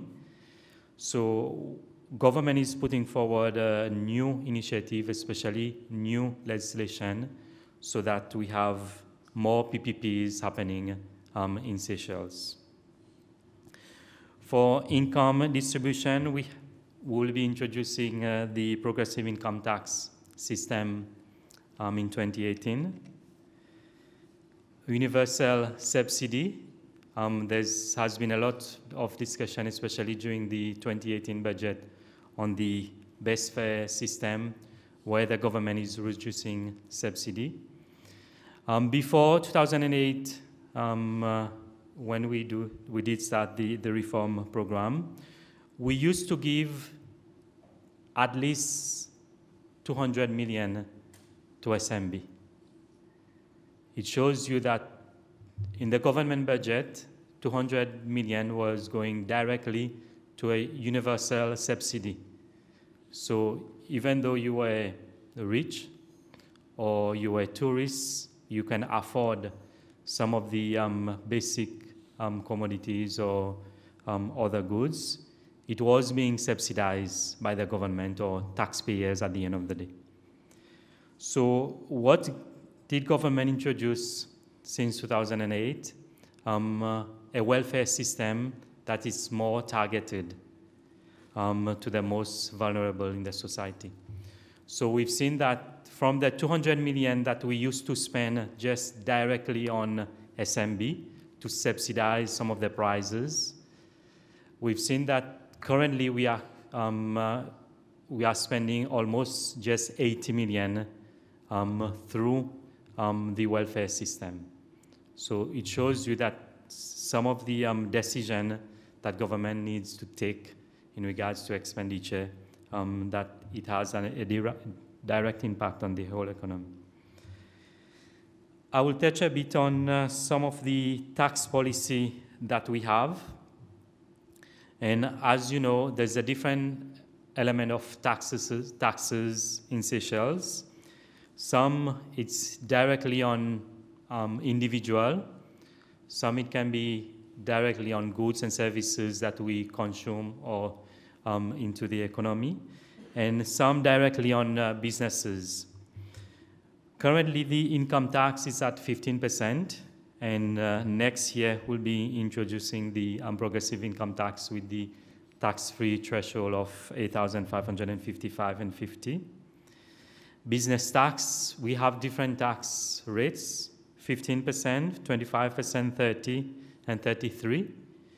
And then businesses, those below 1 million, has the option of opted to the presumptive tax system on 1.5% on turnover. But we do give concessional rates to some of the industry. Three main industry, tourism, agriculture, and fisheries. Currently, normal businesses are paying 25, 30, and 33. But these three sectors are paying, the highest bracket is only 15%. So this is a decision as well that government took because we know the drivers into the economy is tourism, and at the same time, we want to look at fisheries and agriculture. VAT, 15%, and there's a long list of exempted items. This is something whenever government want to exempt further items, there's a long debate at the Ministry of Finance.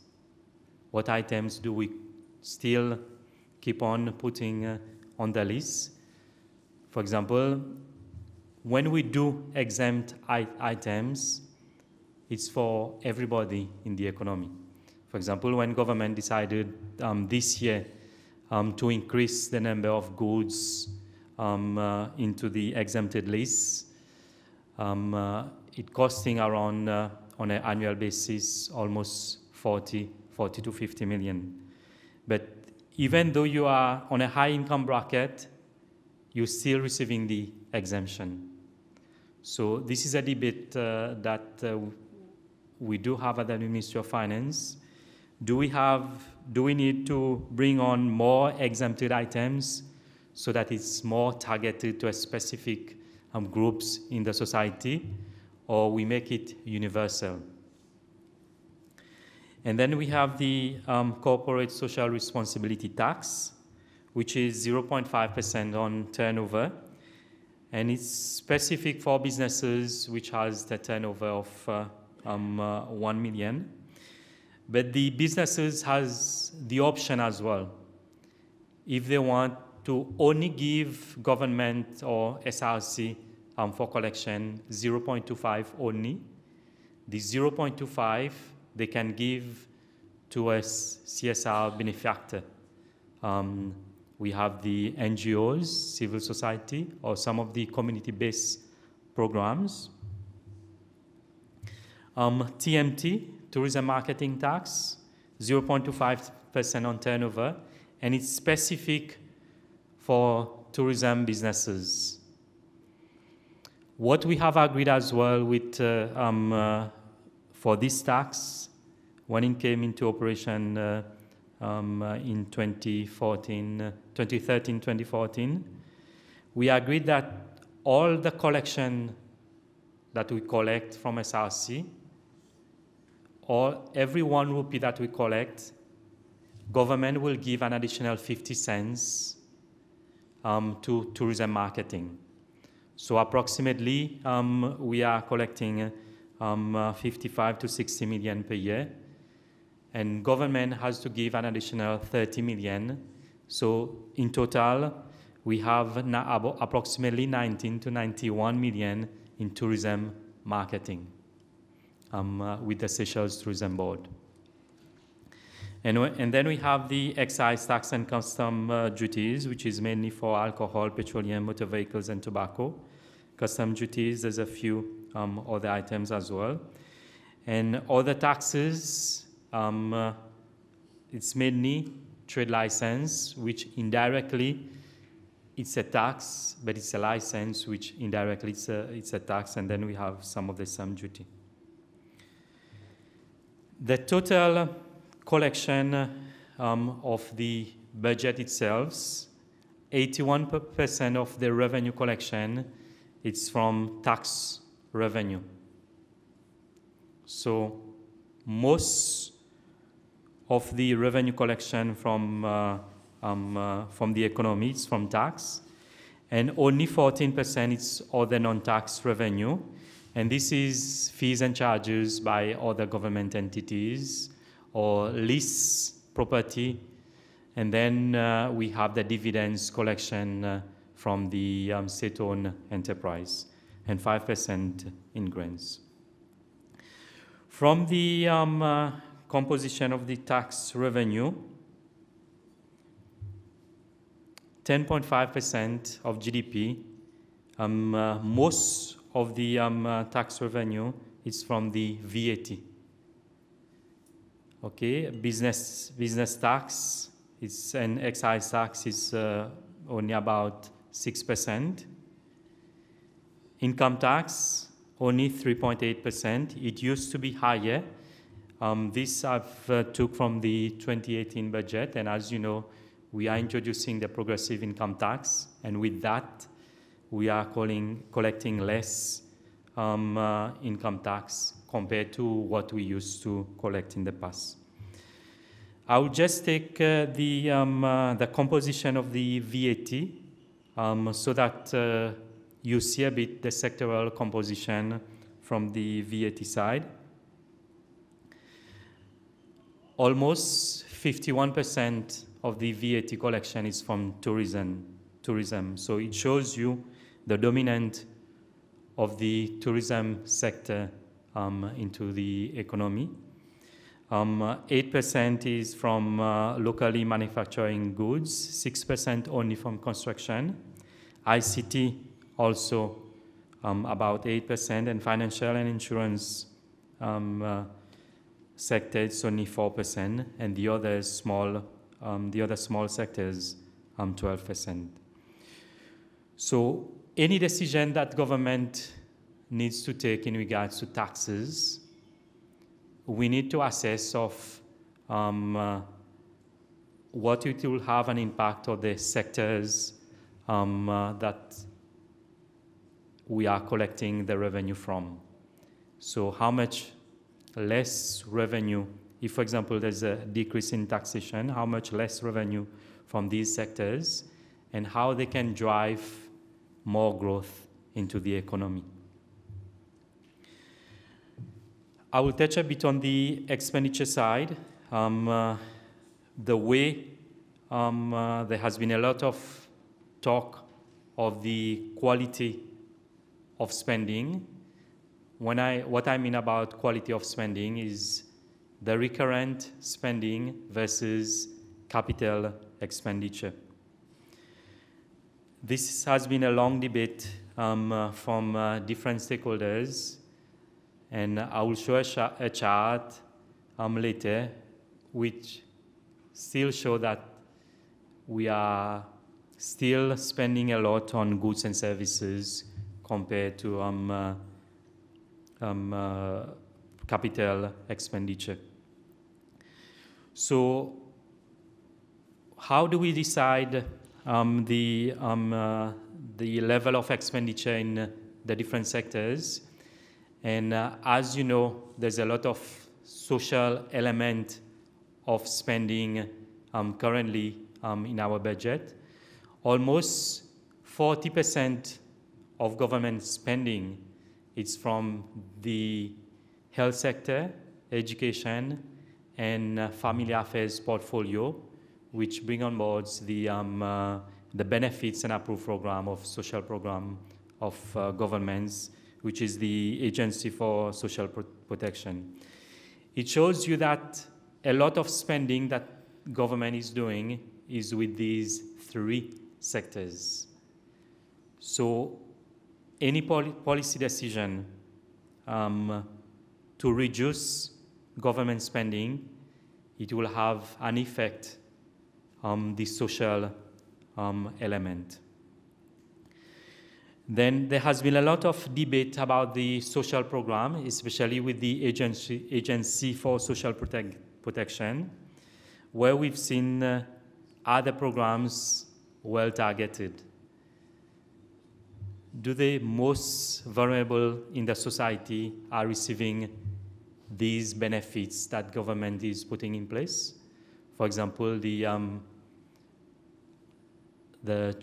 welfare assistance that we give based on the weights that has been assessed. And then, as you know, for example, as I mentioned, 40% of spending is from these three sectors. What will be the impact on imports? And as you know, we have to import a lot. And in wages and salaries, the highest spending is from the Ministry of Education. And in goods and services, the highest spending is from the Ministry of Health. And most of the health products, especially medicines, and some of the things that they use, they have to import it. So on average, on a yearly basis, we spend about $15 million just on importation on medicines and others at the Ministry of Health. So indirectly, it has an impact on exchange rate. And then, as you know, if we spend more, it will have a direct impact on government surplus. And if we have a budget deficit, we have to borrow more into the economy. At the end of the day, this might drive interest rate. This chart shows where government is spending for the 2018 budget. And as can be seen, 65 of the spending is from wages and salaries and goods and services, 65%, compared to only 15% in capital expenditure. Benefits and approved program of Agency for Social Protection is only 14%, but the majority of spending is from wages and salaries and goods and services. So if government has a new policy to decrease the government expenditure, it needs to be within these two spending, either in wages or in goods and services. In wages and salaries, currently, government is employing 10,000 people, which represents 21% of the total workforce in Seychelles. And as can be seen from Governor's presentation on the impact on 2014, when government decided to increase wages almost 20% in 2014, it did has an impact on exchange rate and the demand for goods and services. So any increase in salary of governments, normally it will have a direct impact on minimum wage and the private sector salary as well. I know there has been a lot of debate of the current minimum wage, which is $5,050.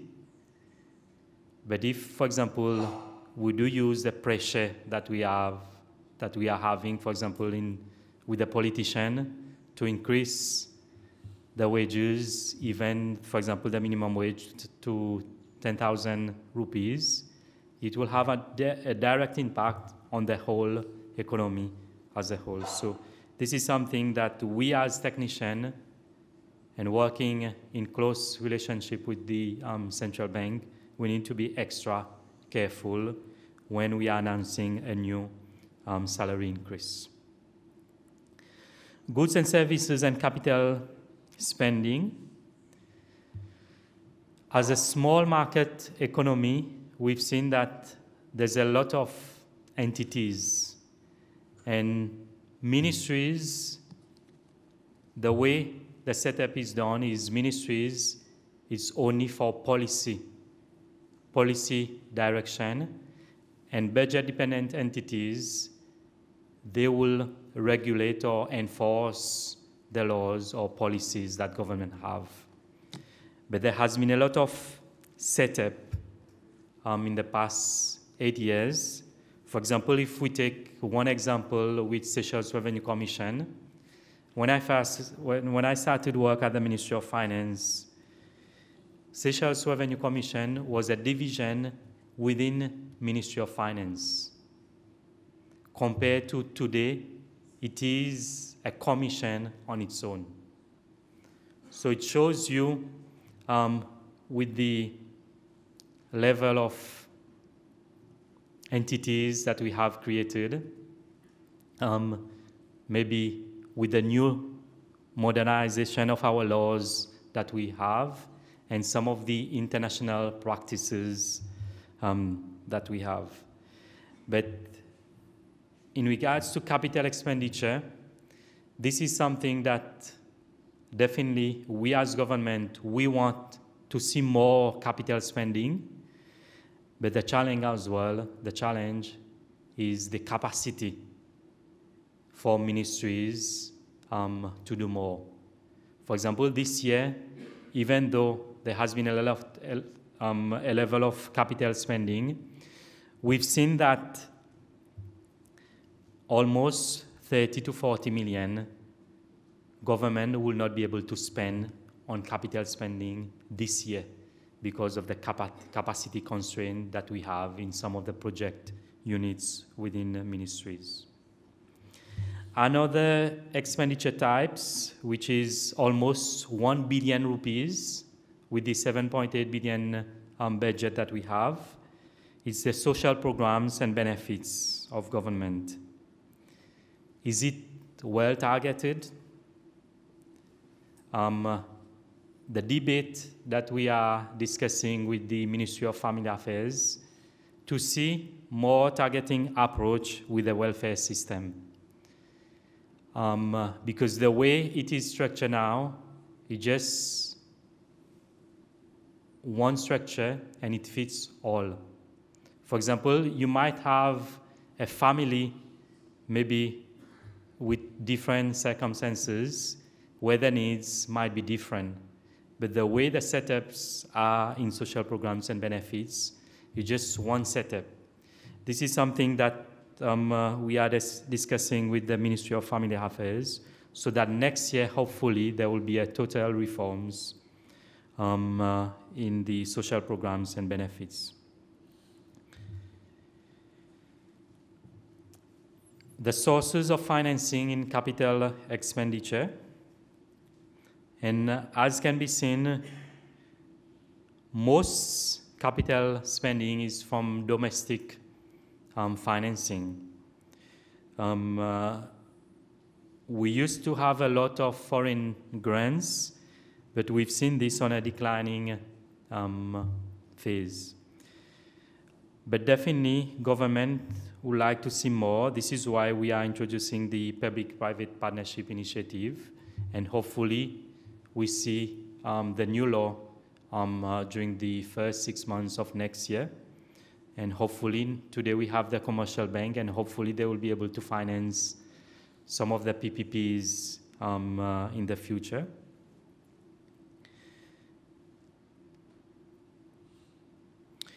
Some of the public finance management, because when you see on expenditure, it's not just about spending or where does our government strategy, where to spend.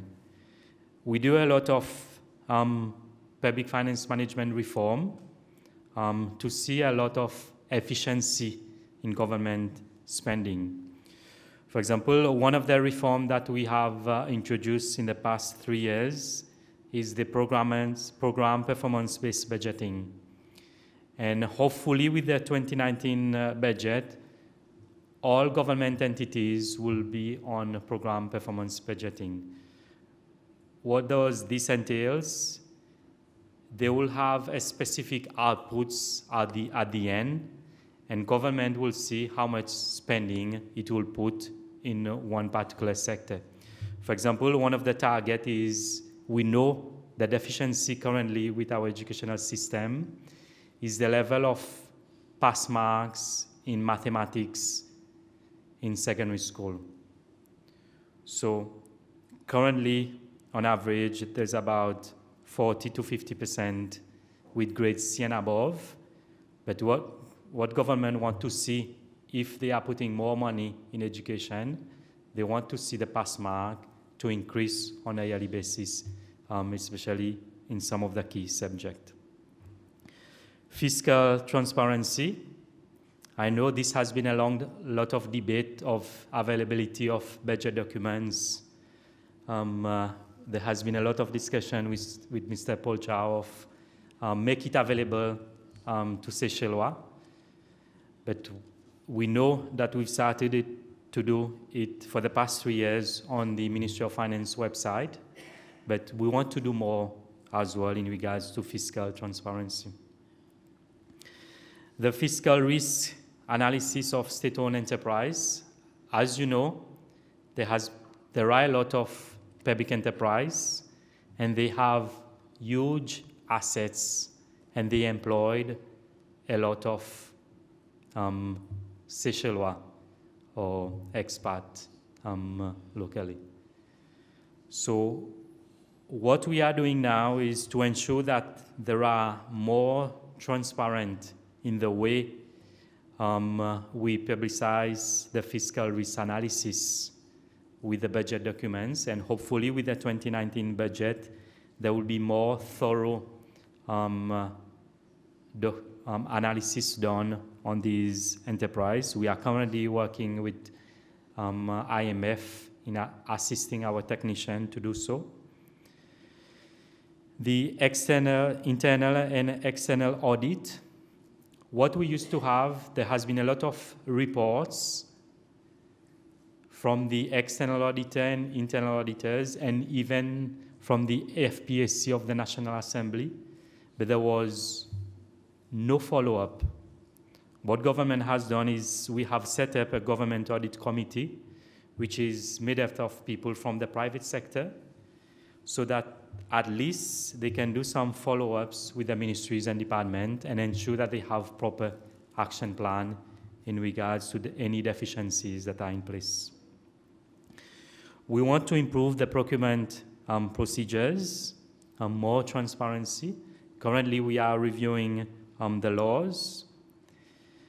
The weekly and monthly cash management, this is something that we discuss a lot with the central bank, because we don't want to see a lot of fluctuation in interest rate.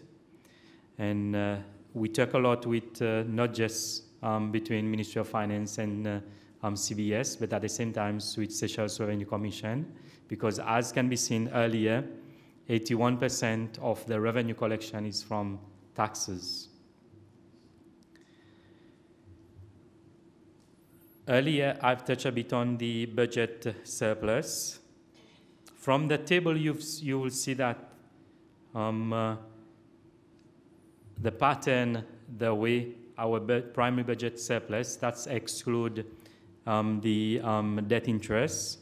We've seen that the highest was in 2009, 14.9%. But on average, from 2011 to 2014, it was about 5%. And then from 2016 onwards, based on our debt to GDP ratio, it will be 3% or 2.5%. The composition of our debt stock currently, 2017, and the main target is to reduce it to almost 50%. So currently, as a percentage of GDP, about 30% is external debt, and domestic debt is 37%. There's some element of monetary debt as well.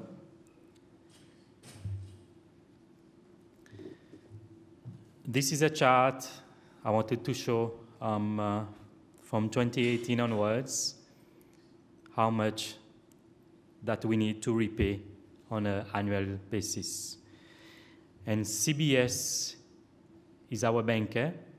We process all the foreign exchange mostly to CBS. So you can see why maybe CBS have a high reserve. From the graph, you can see that in 2023 or 2024, almost 45%, almost $50 million we will need to repay interest and principal as well. Currently, it's still around close to $50 million. But it shows you the composition that we need to ensure that we have enough saving now to enable us to repay in the future.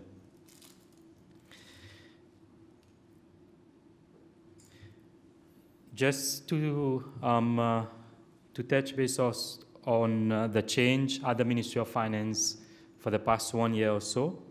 And as you know, we have a new economic planning portfolio within the ministry. The main target of this new department is for a national development strategy. Because what we have seen in the past 5 years, we need sectoral strategy so that it can drive the budget process, the whole decision on policy dimension within government, and even with the private sector. So what we have done is we have almost 10 sectors. It is not just government doing it on its own, but we have invited the private sector as well to participate. And as I mentioned earlier, government want to be a facilitator. So we want to work with the private sector so that to ensure that we have more growth into the economy. The trade regime in Seychelles, I know that Mr. Weber earlier talked about the WTO, but how we can, in the Seychelles, our Seychelles businesses can tap into the export market, but what we as government can do to ensure that the structure is there for them to achieve this. So this is something that we are working with the trade to ensure that there's proper structures in place to facilitate the trade. One element that we have introduced is the efficiency in government. We call it the RBM framework, the results-based management. There's 4 pillars of the results-based management. We have started it since 2013 with the program performance-based budgeting, as I mentioned earlier. And then the strategic planning. As I mentioned earlier, we have a new department for national development strategy and economic planning within the ministry. And then since last year, we have introduced the monitoring and evaluation framework. What I meant by this is there should be a close monitored with the output that the ministries are putting in the program performance-based budgeting. For example, if Ministry of Education is saying that there will be a 60% pass mark in mathematics in secondary school, they should be able to monitor and evaluate these output properly by a team independently from Ministry of Education.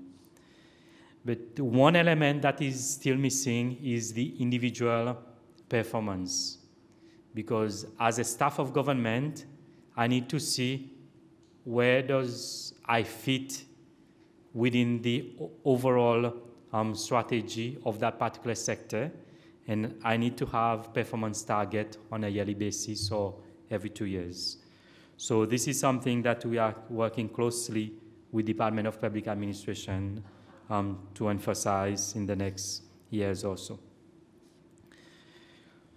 Some of the challenges that we as government or Ministry of Finance face is the diversification of the economy.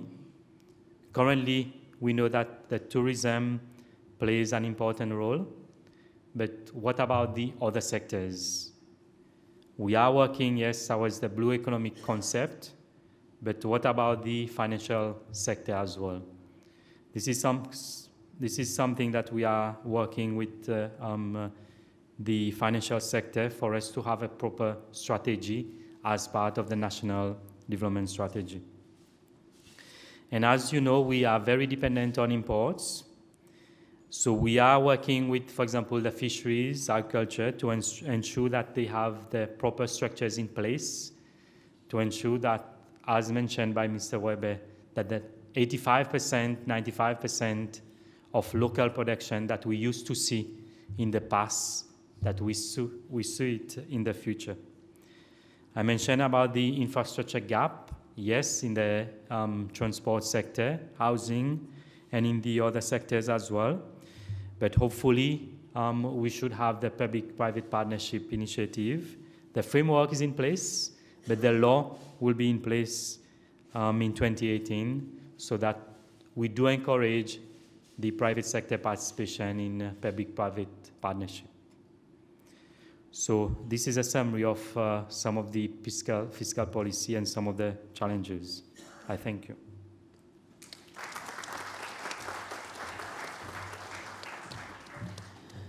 Thank you very much, P.S. Payet.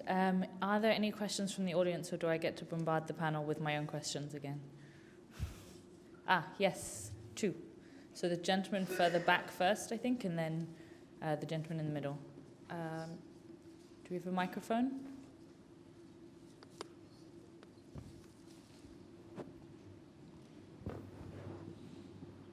Okay, good afternoon. Thank you, PS, for this detailed presentation.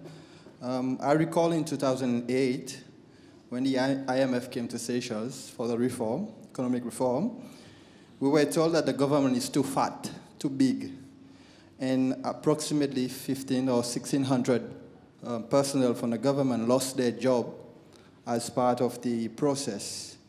And now we are looking at the budget, and mostly all the allocation are going into salaries and wages. And we have been seeing appointment of CEOs, deputy CEOs, and all top posts in the government, whereby I believe that we should be cutting on these posts and making people in the government work hard. So is there any work that the ministry is doing toward this direction of reducing these top posts in government? And I also see that the social program allocation in the budget, it's about 2%, and we are having a lot of social ills, social problem in the country. Maybe the ministry may relook at this allocation for the social programs. And maybe I should not be asking this one, but if you have figures, PS, if you can provide us with how, in monetary terms, it's the CSR tax collection that the government is collecting from per year. How much is it in monetary value? I notice it's 0.5%. If you can give us the figures for that allocation. Thank you. Thank you. Just to start with the announcement made on the 2018 budget, what government has decided, we have set up a committee to review the government structure in the first 6 months of 2018. So this is something that we will be working with all sectors to assess if a structure exists today, if there are no duplication with the other sectors, and to ensure that there's a proper process flow that exists so that we don't see a further duplication with another entity that exists. So this is something that government will be doing the first 6 months of next year. And as soon as we finalize this report will be made public so that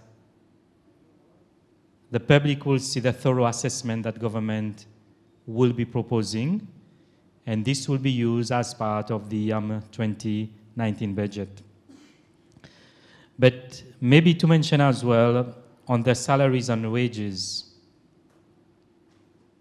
I know there has been a growth in numbers, but at the same time, there has been a number of scheme of service introduced so that government as well attract good professionals to work in the public sector. So this is why there has been approximately there has been 80 to 90 scheme of service introduced from 2008 until now. So every year, what does government do?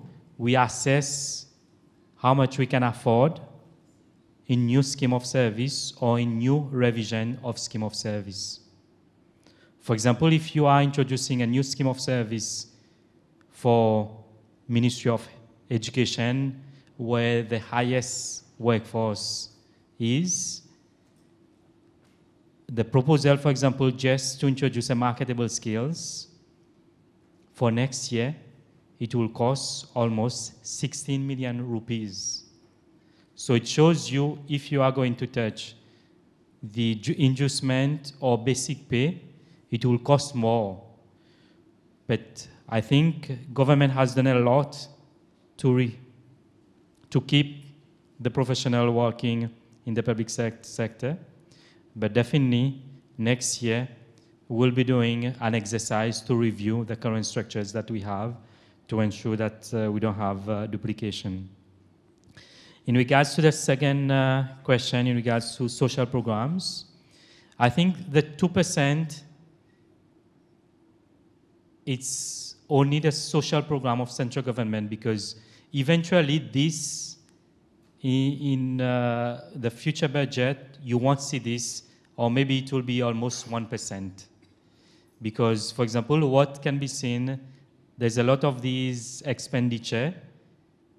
It used to be almost 5 to 6%, but it has put into the individual ministry allocation. For example, tertiary education used to be part of the social program.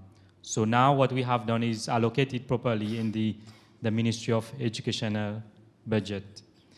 But I think the highest, which is almost 1 billion, which goes towards social element, is the social programs, the social benefits and welfare programs. And this is almost 14% of the total expenditure per year. And it's almost 1 billion rupees annually. In regards to the CSR, about 80 million rupees government collect. But we do know that there are a lot of CSR benefactors that do receive the CSR component. And this is an exercise that we are doing to ensure that we have the correct figures of how much the civil society or CBOs or the other programs they have received in regards to CSR. But currently, that goes into the budget, approximately about 80 million rupees. Thank you. Thank you. There was another gentleman with a question in the middle here.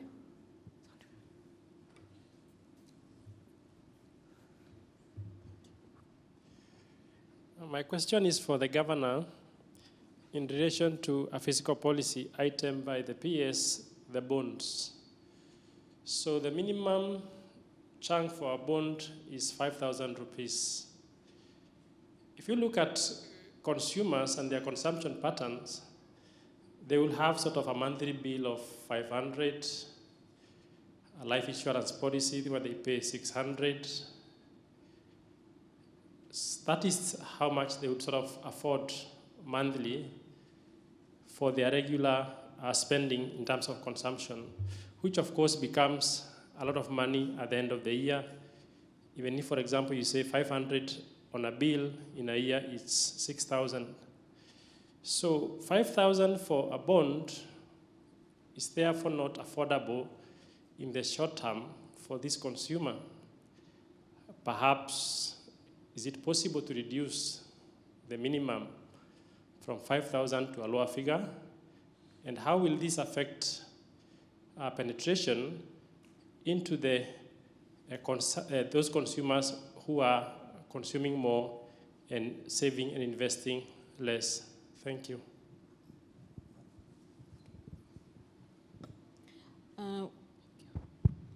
What you've highlighted is actually correct, because when recently, I think in 2014 and also this year, when there has been the issuance of these new bonds, there has been concern by the public as to why are we not reducing that level that we start up with. It's an exercise that is currently being done, such that a recommendation is put to the Ministry of Finance, because as central bank, we manage the debt issuance of government, but also as advisor, listening to investors and potential investors, we do put the concerns to the Ministry of Finance for consideration. So this particular aspect in enhancing the savings culture that we want to see is part of the observations that have been made, and it will be put to the Ministry of Finance. So it's something that possibly it will be implemented in 2018. Thank you, both PS and Governor, for those responses. Are there any other questions from the audience? Yes. Hi, good afternoon. One of the factors that was spoken about during the panel sessions was transparency. So I wanted to see, how does one balance between transparency and also ensuring institutional integrity in this day and age of technology information? I actually feel like that question could probably be answered by all four panelists, so whoever would like to go first. In central banking, this is an element that is constantly discussed on enhancing transparency, because then the public understands you better. And as you know, central bank, one of its value is transparency. So next year, in the work that we want to do and engaging with the public more, is to enhance that value of transparency.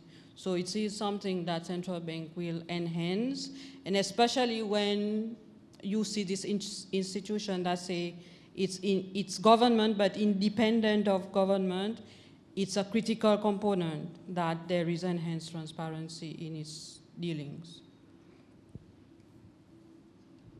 Very quickly, as regards banks, it's a very specific type of transparency. It refers, I think, to two things. It refers to banks' internal procedures and processes and the way in which they publish their financial statements. It also refers to the transparency of the customer they're handling and the transparency of the relationship with other banks in the rest of the world. And this is where the difficulty arises for some parts of your economy. For example, if the rest of the world wants banks in Seychelles to be transparent in terms of their transactions with the rest of the world, then banks have to comply. which means that some of the customers who don't like this transparency to be revealed to other jurisdictions are unhappy, and you lead to certain things like you have currently with the offshore sector. As I said earlier on, the offshore sector was set up to give privacy and, in fact, lack of transparency to the way in which they conducted their business, and, in fact, trying to keep the revenues away from the taxman. Nowadays, it's a reverse. Everything has to be transparent and open so that it doesn't create a good market for Seychelles to encourage the offshore sector. So, as a result of which recently, I mean, in the last year, the number of registrations of IBCs in Seychelles are basically plummeted dramatically because there is no confidence anymore that your information will remain as confidential as possible. So it doesn't bring into question the integrity of the banks, because the bank report, as you're obliged to do under all sorts of different regulations and laws. How they protect their customer depend to the extent which they feel the customer is an asset to their business or not. So, for example, if they carry out a CDD on a customer and they're not happy with that customer, they have only one choice, is not to take on the customer. And that is not something that they do voluntarily, because no bank wants to turn away a customer. They would like to have the customer, but he must comply with the transparency requirements that we are now find ourselves in this day and age. In regards to banks, I noticed in Kenya, for example, for the past 10 years, the financial statements are published differently from what we have here. There's a lot more information in terms of risk analysis. Anybody looking at it would see exactly how that bank is faring in terms of its investments and the different ratios that you need to look at to see if the bank is doing well. But here, I keep tabs of all the financial statements for the since 2009, and of the banks, but you have to actually dig into it to get the details.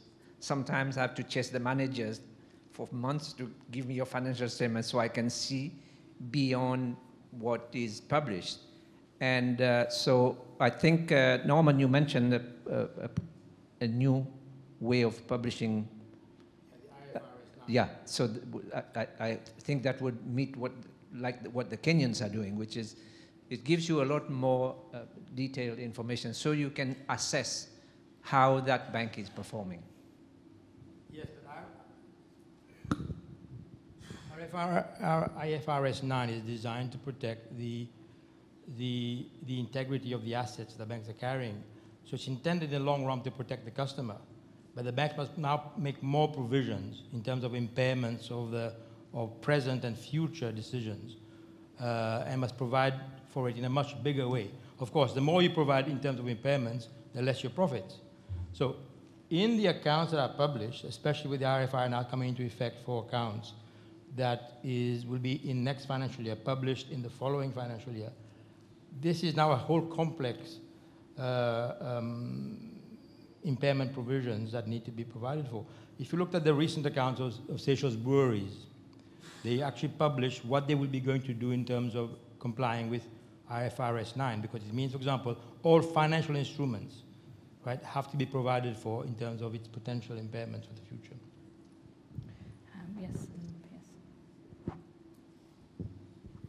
Thank you. Just to mention that for government, we do see that there's need to be more transparency in the whole expenditure spending of government, even for revenue collection as well.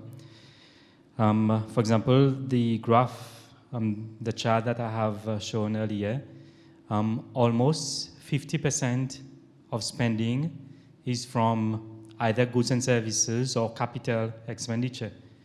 So it shows you that we need to have a robust procurement system in place, and this is why we have decided to review the current laws that we have, and hopefully in the first 6 months of next year we should have a revision in the Procurement Regulation and Act, so that we ensure that people understand, not just on the government side, but at the same time on the private sector side, they do understand the procurement process. Just to highlight that since last year, we've seen a lot of appeal on the procurement. So it shows you that people now understand more the procurement process. And we've put in place as well, for example, the Corruption Commission, there's the Ethics Commission, Ombudsman. These are some of the avenues where people, if they feel that maybe there are issues taking place within the government, these are entities they can write to or approach to ensure that in public service there are good integrity within the expenditure of government. Thank you. Thank you very much. If there are no questions, I'd like to proceed to a few minor housekeeping issues. One is to invite you all for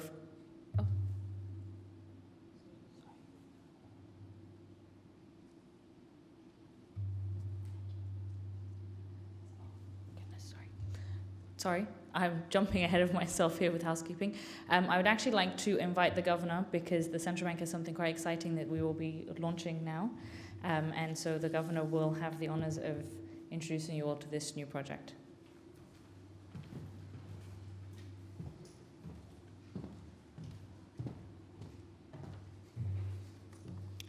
At the introduction this afternoon, we said, Central Bank, we want to engage more with the public. So we want to announce today that we will be launching a logo competition. Next year, the Central Bank will be celebrating its 40th anniversary since the creation of the Seychelles Monetary Authority on 1st December 1978. To commemorate this occasion, the bank will be organizing a series of activities throughout the year. The aim is to showcase the 40 years of the bank's existence and also reflect on the role that each one of us plays in our economy.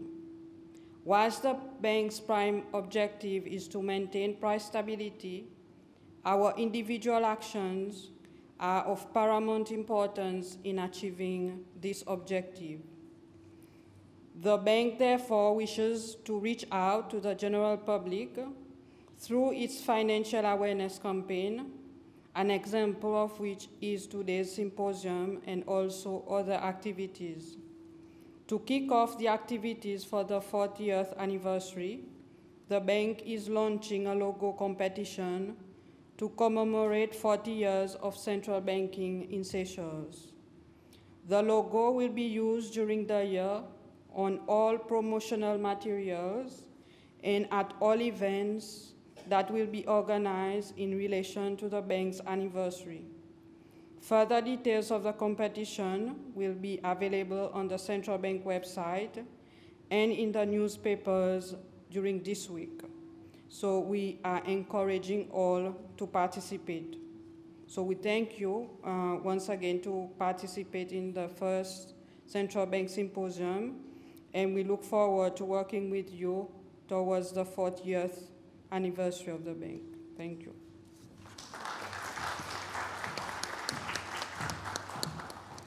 So now I'll do the housekeeping. We would like to invite all of you for refreshments in the lobby as we now finalize this first symposium, and also to advise those who came on buses that buses will still be leaving at 5 p.m. So may I extend thanks on behalf of the Central Bank of Seychelles to the panelists for their time and knowledge shared.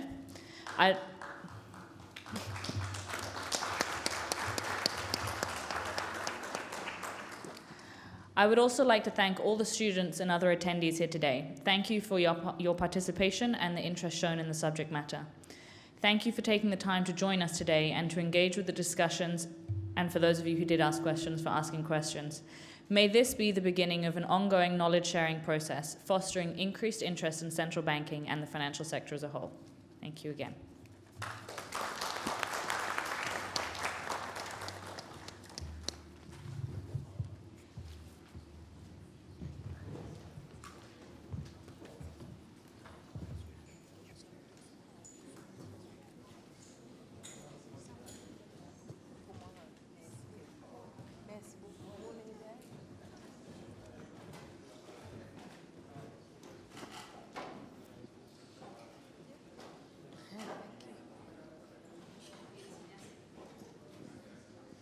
Merci beaucoup pour l'aide, Madame Cométan.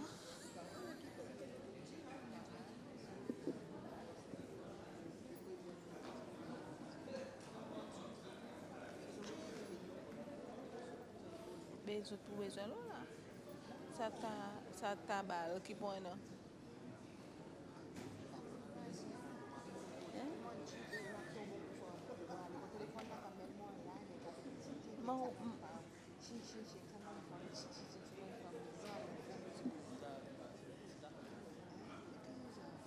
Comme là, tu la place peggy, hein?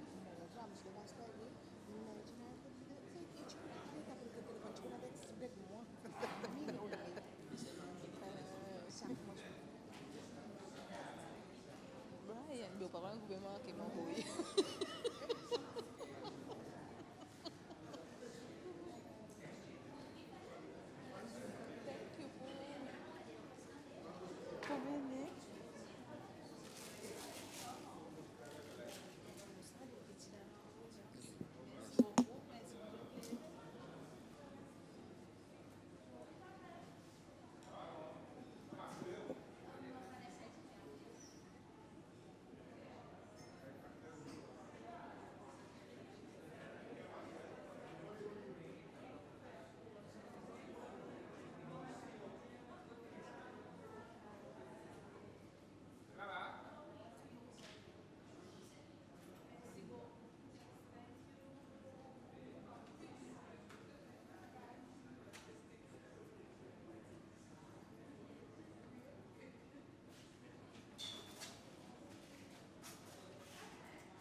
Ça symposium, ou tellement bien, on peut continuer à causer, tout quelque chose de ok, basé le quoi, qui sont next step là, y ok. Y ok? Pardon? Cause encore? Ok, il y a différents topics qui ont choisi là, qui ont une cause là, peut-être un petit peu à cause d'une choisi ça un topic, est-ce qu'ils ont des plans qui l'année prochaine, ils ont plus près avec. Ok. Pareil? Pareil. OK. Gouverneur, notre premier symposium, pareil, ils ont dit un petit peu à cause ils ont décidé pour faire lui. Nous décidons un symposium à cause nous peut commencer le programme l'éducation. Que Central Bank qui vient un petit peu plus près avec le public. À cause ça travail qui nous fait est un peu technique. So nous le faisons pour dire nous prenons bonne décision. Public pour plus gagner comprendre nous bonne action qui nous prend et nous pour dire il faut faire plus sens. Pour dire tous les années nous pouvons faire un symposium. Tous les 5 ans que nous pouvons faire ça que nous appelons anniversaire lecture, pas nous habitués faire tous les années. So symposium il peut l'appeler un petit peu plus bas, mais seulement il plus éducatif. Tandis que anniversaire lecture nous prend un topic particulier pour cause là. Aujourd'hui, nous plutôt expliquer premièrement par Central Bank, quoi Central Banking, qui est quelque chose qui nous fait, qui est un défi nous fait face avec, et qui manière nous de ces Central Bank nous regarde quelque chose et nous peut implémenter policy dans toute son totalité. Après nous prenons 3 les autres topics qui disent nous peut cause beaucoup là. Nous connaissons pour dire public, il demande beaucoup de questions la banque. À cause de la banque qui fait profit, à cause de l'intérêt haut, so nous nommons Chairman Bankers Association pour faire une réflexion là. Nous causons beaucoup le prix la vie, coût la vie. Nous avons M. Chao pour cause de s'assiser. Après, en ce moment, il y a un débat budget 2018. Donc, nous avons PS Finance pour lui faire exposer le budget qui dans totalité montrer bon topic qui public peut cause là et qui public qui associé avec et pour ça Central Bank il va l'important dans salon quand il peut entrer pour lui gagner 40 ans quand nous lui amène plus les formations économiques et financières à la portée publique. Gouverneur, il y en a beaucoup de monde qui dit peut-être qui pas rien comprendre par exemple pour dire côté concerne Central Bank. Peut-être côté nous pour aller si nous envie quelque chose pour faire avec la banque en général, tout l'intérêt, tout ça là. Et plus bonnet, on entendait que Central Bank pas là pour dire moun vient avec d'autres problèmes personnels dans de la banque. Mais est-ce qu'il y en a l'organisation quand dit moun ka aller pour faire quelque chose comme ça? Actuellement aujourd'hui, si on a un problème particulier avec la banque, ou capable venir côté Central Bank. Mais seulement peut-être tout quelque chose qui est client avec son la banque aujourd'hui, nous pas nécessairement capable faire face avec. Mais il y en a un travail qui nous fait ensemble avec Financial Services Authority quand nous regardons le système financier de sa totalité et nous pouvons proposer la loi qui nous emmène sa police devant le cabinet à peu près des semaines et demie passées. Quand nous expliquons que nous avons un encadrement code public, client, la banque, nous sommes capables de l'autorité, Central Bank ou bien FSC, dépend de sa service financier que vous pouvez servir et mettre un conseil devant nous et nous prenons un processus qui nous peut faire pour assister sa client ou bien faire comprendre sa client réalité qui peut faire face avec. So, ça y est un travail qui nous finit mettre devant le cabinet n'a prouvé et là nous peut travailler avec Edges Office pour mettre ça la loi devant le public et l'Assemblée l'année prochaine. Et dernière question, que je peux demander, symposium, oui, il y en a certains gens qui sont capables de venir, mais pas tous les gens qui sont capables de venir à symposium. Est-ce qu'il y a un bon, on va connaître advert, est-ce qu'il y a quelque chose aux médias, un bon leaflet qui peut faire sortir, qui vraiment le public, il comprend exactement qui Central Bank il fait de Cécile. Oui. Avec célébration 40 ans l'année prochaine, commencement le 1er décembre l'année, nous pouvons faire une série d'activités public pour gagner plus d'informations de la Banque centrale et système financier de sa totalité. So, nous pouvons faire un avertissement chaque fois il y a une bonne activité que nous pouvons faire et un premier à part de ce symposium que nous faisons aujourd'hui et pour demain quand nous pour lancer ce programme l'éducation financière qui nous encore il y a des initiatives qui nous peuvent travailler avec le gouvernement, le secteur privé, pour faire ci, pour du public, il comprend plus en sujet financier et économique. Ça nous pour lancer demain bon matin. Merci beaucoup, gouverneur. Allez.